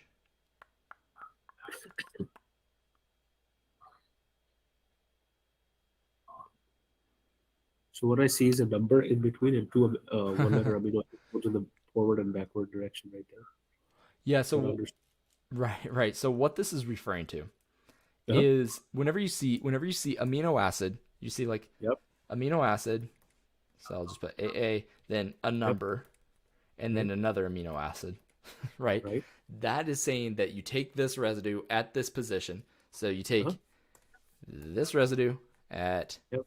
this position and Uh-huh. turn it into this. Yep. That's the Exactly. format Yeah, of your it's a answers. translation thing. Yeah, I Oh, know about okay. that. I wasn't sure if I was actually, I had a student earlier today who was explaining that too. So I was just Yeah, making it's sure. it's a really good thing. I was watching like a video somewhere maybe 6 months ago or so. Somebody explained it really well. So I remember that. It's like Okay, cool. source, number, destination. That's Yeah, how you yeah, can do it. exactly. Okay, cool. Yeah. Yeah, so then basically it's saying which substitution in FSHR binding domain is most likely to have the greatest effect on reducing bone density loss Right. in the presence of high levels of FSH? Mhm. Okay. Yeah, so what's your thought process here? Yeah, so I think that's where the sequence probably is going to come into play. So just give me a moment, because that's talking about the FSH sequence, and the only sequence that I see is that that LY VK that thingy or no? Uh, You said, oh, right here in yeah, this sequence. yeah, yeah. Y- Is that what we need to answer the question, Yeah, or do we need to? you don't need that for this. This is more of a Okay, discrete question. okay. That's fine. So hold on, let's see. Greatest ever correlated bone loss in presence of high level of FSH. I quickly scanned the second paragraph, the third paragraph, the last one right here, where it says the specificity of FSH-AB. I don't see anything about an amino acid there or a keyword that's going to give me an R group characteristic. Okay. Right. Elsa and immuno. No, okay, I'm not sure. Yeah, so what is the amino acid R? What's it stand for? Oh, you're talking about the one-letter code, right? Arginine. Yeah, yeah, exactly. And so that's what all of these are referring to. Is just the one Okay, letter codes of the amino acids, right? right, And so if we're saying based on, okay, so we're doing this on the receptor, right? right, And so we want to have the greatest effect on reducing bone density loss. Okay. right, And so basically what we want to do is make the receptor no longer able to bind to FSH anymore.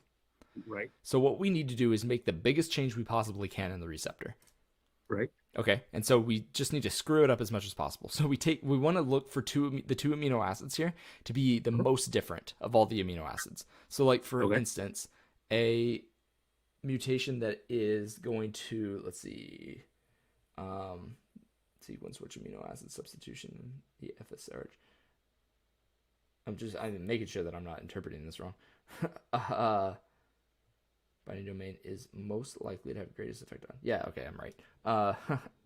So yeah, so you just want to make sure that I'm just trying to think why they want to put why we care what if we use. I don't think we need.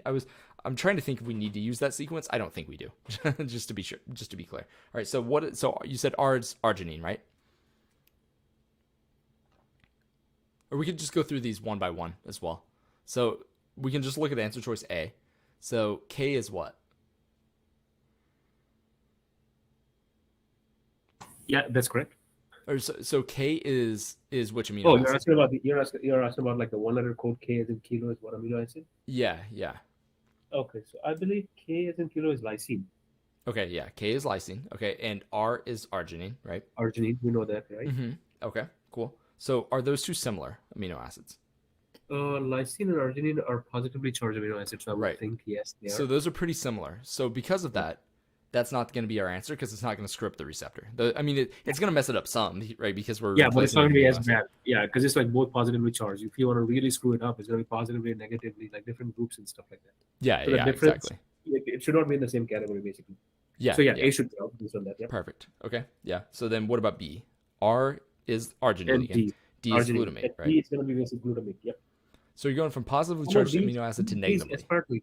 aspartate. D is aspartate, right? D is aspartate. Oh yeah, yeah. Yeah. I'm sorry. Yeah, you're right. D is aspartate. E is Yeah. glutamate. Yeah, Yeah. yeah, But again, I think what it comes down to is we don't even have to look further because yeah. arginine is positively charged and D is negatively charged. Y- I think that's a big polarity difference, and that should do it, right? Right. Yeah. So that's why that's the answer. And just to verify, V is Yep. valine, right? L is Yep. leucine. Both of Yep. those are just kind of the same.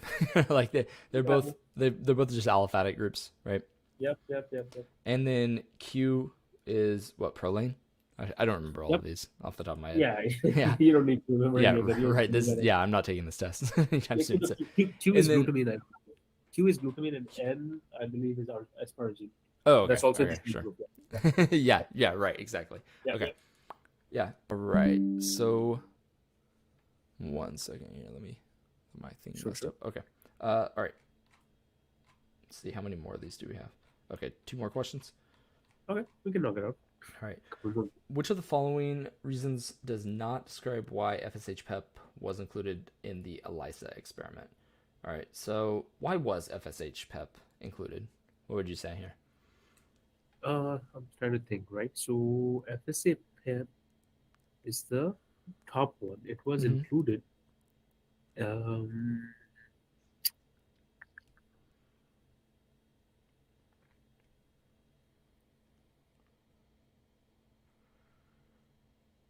to, I guess to check the bound, if the enzyme bounded properly with the fluorescent light or not. Yeah, pretty much. Yeah, yeah, yeah. Because you just want to see, because you know that the FSH antibody is bound Yep. to FSH Pep. Like Right. that's what it was designed to bind to. So you just Right, so right. the reason you run this is basically as a control because you want to make sure everything else in the thing's working because you're pretty sure that it's going to bind FSH Pep.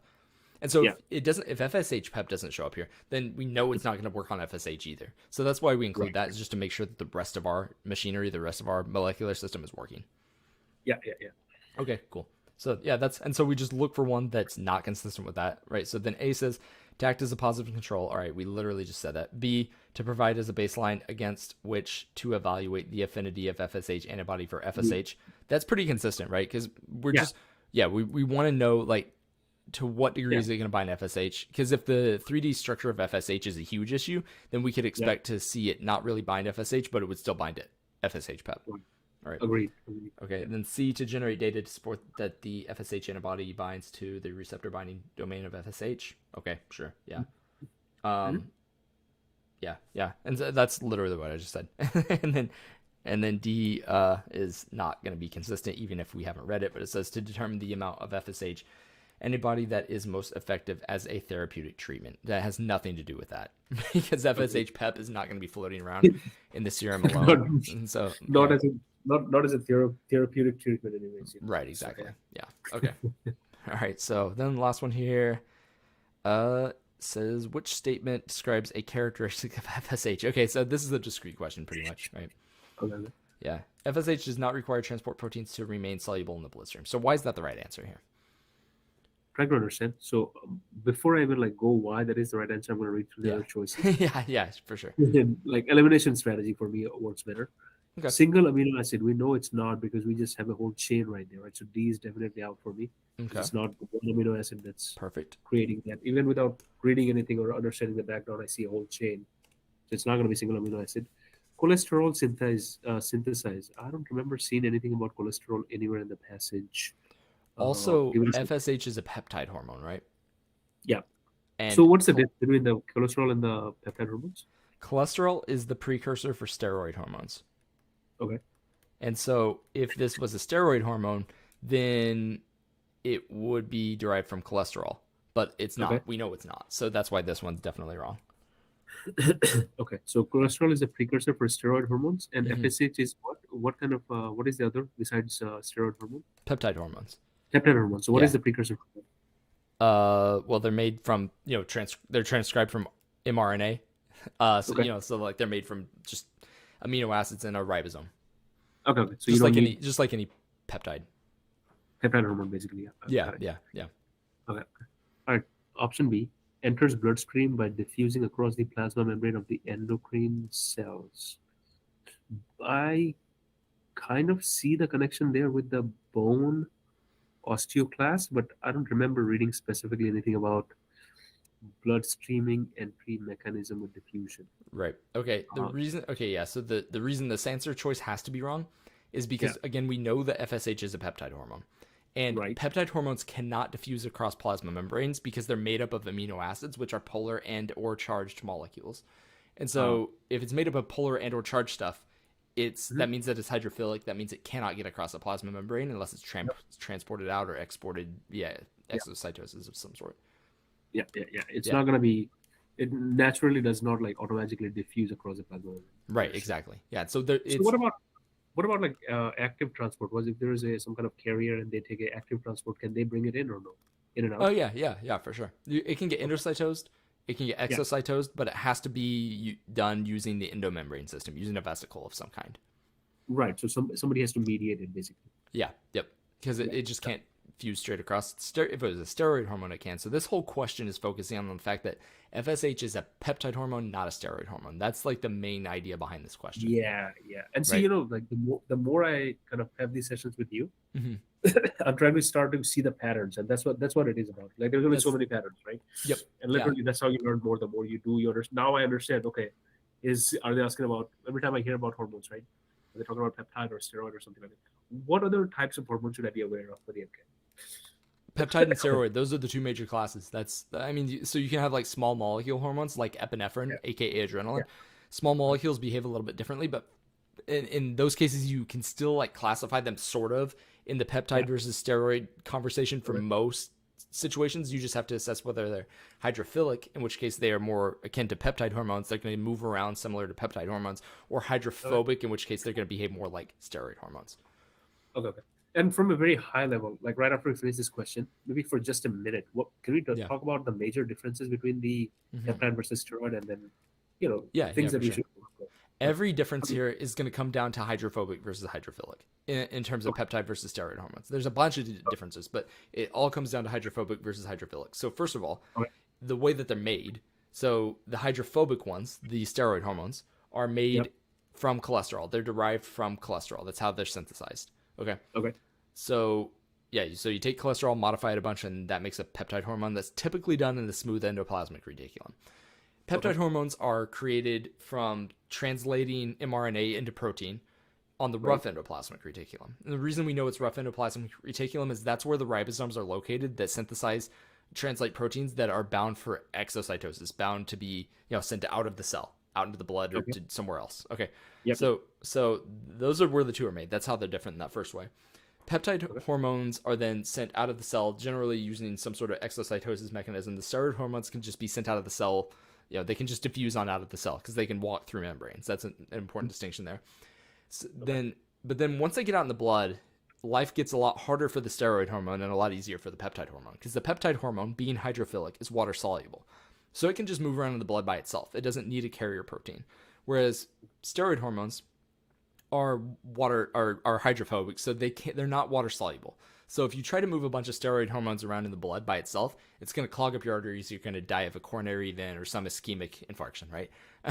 yep, so yep, yep, so so you have to bind these things to transporter proteins. Albumin is a big one, but individual peptide hormones tend to have their own transporter proteins depending on which one. I meant steroid hormones. Individual steroid hormones tend to have their own sort of transporter proteins. For instance, thyroid hormone is a steroid hormone. It binds to thyroid binding globulin made in the liver. right, right, These are going to bind sex hormone binding globulins. yep, Estrogen, testosterone, those will bind to sex hormone binding globulins.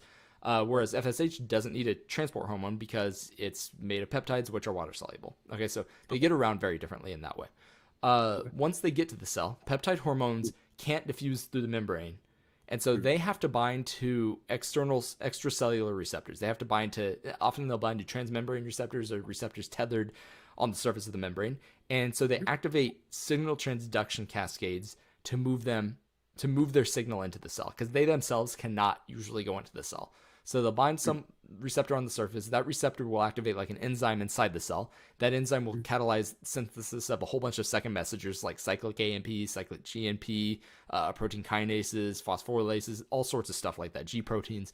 I explained G proteins the other day. All of those transmembrane signal amplification cascades are a means of getting the signal from a peptide hormone or a small molecule that's also hydrophilic, like epinephrine, like I said, through the membrane, so that it can initiate some downstream effect inside the cell. Generally, this has a really fast response due to the nature of signal amplification. So you get signal amplification, you get one peptide hormone activates maybe 100 second messengers. Those might activate each 100 third messengers. So then you've got a 10,000x signal immediately. Steroid. So that's why peptide hormone responses and small molecule hormone responses tend to be really quick for that specific reason. So on the other hand, you've got steroid hormones. They diffuse straight through the membrane, and so they can go on and go into the nucleus and serve as transcription factors immediately. And so for that reason, they don't need signal amplification, but that also causes them to be a lot slower. At the same time, they are usually going to be more long-lasting effects. And so you can think about, a really good example is to think about adrenaline, which is it's not a peptide hormone, but it has the same nature as a peptide hormone because it's a small hydrophilic molecule. It leads to a really fast response. Like, you get scared by something, your heart rate increases like immediately. And that's because epinephrine binds and activates, causes its effect via signal amplification. Whereas if you compare the steroid hormone analog of that, which is glucocorticoid, cortisol, that cortisol will be elicited by the same sort of stimulus, because it's a stress hormone, just like epinephrine is. But it takes a lot longer for it to act. It takes a day or two. But whenever it does act, its effects are much, much, much more long-lived, because it's changing the cell at the level of transcription. So rather than just changing the, say, membrane conductivity of the cell, like epinephrine does, letting a little bit more maybe sodium ions in, potassium ions out, something of that nature, it's actually changing the nature of the cell itself, because it's altering the protein profile of the cell. So that's why the effects are longer-lived. And so that really, like, that's a pretty good summary of all the differences between those. And so if you take that knowledge base, and you can watch this back, I didn't write everything out here. No, that's fine. But I do have a summary written of this somewhere, and I can send it to you. That's part of what I'm doing. So that'll be good. Yeah, but I mean, I can always watch the video back. That's fine. But if you have the written thing, if you share that with me sometime tomorrow. Yeah, for sure. It might take me a bit to find it, but I can hunt it down in the next 4 or 5 days, whenever it's fine. Yeah, absolutely. And it's actually probably on the website somewhere on the resources page too. They've got stuff like this everywhere. I literally have thousands of pages of study guides that I've made during these conversations with people. I didn't want to write it down just now because it takes way longer. But, no. That's yeah, and so if you just reassess each of these questions or each of these answer choices, we could do that really quick. So it says FSH derived from a single amino acid. Well, you knew that one was wrong. You told me why that one was wrong. That's the only one that doesn't have to do with this. Yeah. So then FSH synthesized from cholesterol. Cholesterol is the precursor for steroid hormones. So we know that's wrong for that reason. Right. FSH enters the bloodstream by diffusing across the plasma membrane. Well, since it is a peptide hormone, we know that's wrong. It can't diffuse across the plasma membrane. And then the last one, the answer here, FSH does not require transport proteins to remain soluble in the bloodstream. We know it's a peptide hormone. Therefore, we know that has to be correct because it's not a steroid hormone. So that's why that's the answer. Got it. Yeah, so that's my spiel. All right. Thank you so much for putting us so much details in that one. Oh yeah, well it's literally that's one of the most important concepts on this test, honestly. If I can make a list of like top 10 or 15 most important concepts that get tested in all sorts of ways, that's one of them for sure. Can we do that on Thursday session? Can we do that? Like, yeah, sure. That, yes, like the top 10, 15 things that we should know from. Oh, that's going to be hard for me to pick them out, but I can make a tentative list for sure. Yeah, that'll be good. That'll be good. Yeah, I think absolutely. everybody else that'll join on Thursday will really appreciate it too. Oh yeah. Top 12 things you cannot jack up. You must know these things before you walk into test day or whatever. Yeah, absolutely. Yeah, and I'm happy to go through that stuff. I'll have we'll make a revolving list a little bit. There'll be a couple things that are always there, like that. What I just went through, that's always going to be in there. Other things, test taking strategies, etc. But I would say also the idea of like the Nernst equation, the derivation of this dynamic equilibrium between electric potential and ion gradient. That's probably the number one concept on the whole MCAT. I actually just made a video for it, so you can check out like any of our social profiles, or I can also just send it to you individually. The video of my Nernst equation derivation is just it's a very quantitative approach to analyzing that dynamic equilibrium between charge and concentration. Okay. So yeah, so I would say that's number one. But then we can go over a lot more. There's a lot more important stuff. It could be a running concept. But how do you say that? Like how do you spell that one? Sorry. The Nernst equation. It's spelled Nerns Nernst. So just Nernst equation. And what it does is it calculates the electromotive force resultant, so that the force that's going to determine whether a ion of a specific charge, cation or anion, is going to be net influx or effluxing through the plasma membrane of a cell, given a certain set of conditions. So given the total concentration inside the cell, total concentration outside the cell, as well as the standard reduction potential across the membrane at that given point. So it's how you calculate the fact that sodium wants to enter the cell and potassium wants to leave the cell when you open the membrane. Yes. It's like 3 versus 2, right? So we know that sodium, potassium. I remember there was an analogy that I heard somewhere, but so I know about that one. Like 3 sodium going out and 2 potassium coming in, and the whole thing. Yeah, and the reason that's the most important concept on the test is because it integrates both membrane biology, neurobiology, cell biology, as well as physics from an electrostatics perspective, circuits perspective, as well as thermodynamics, plus rate laws.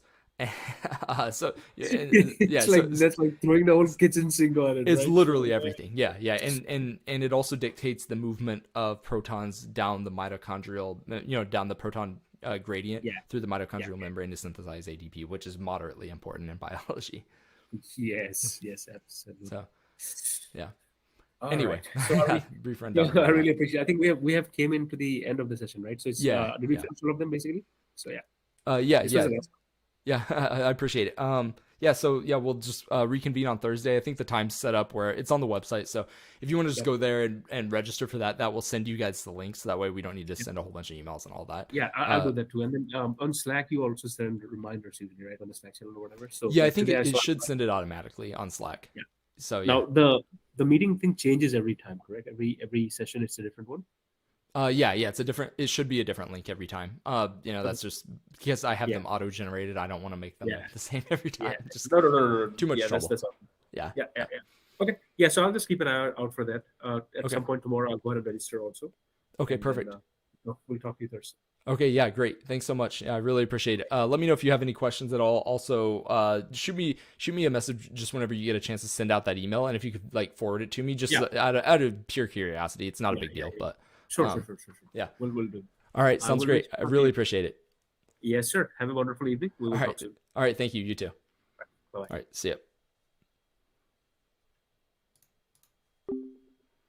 All right, so I'm gonna wrap the stream up right here.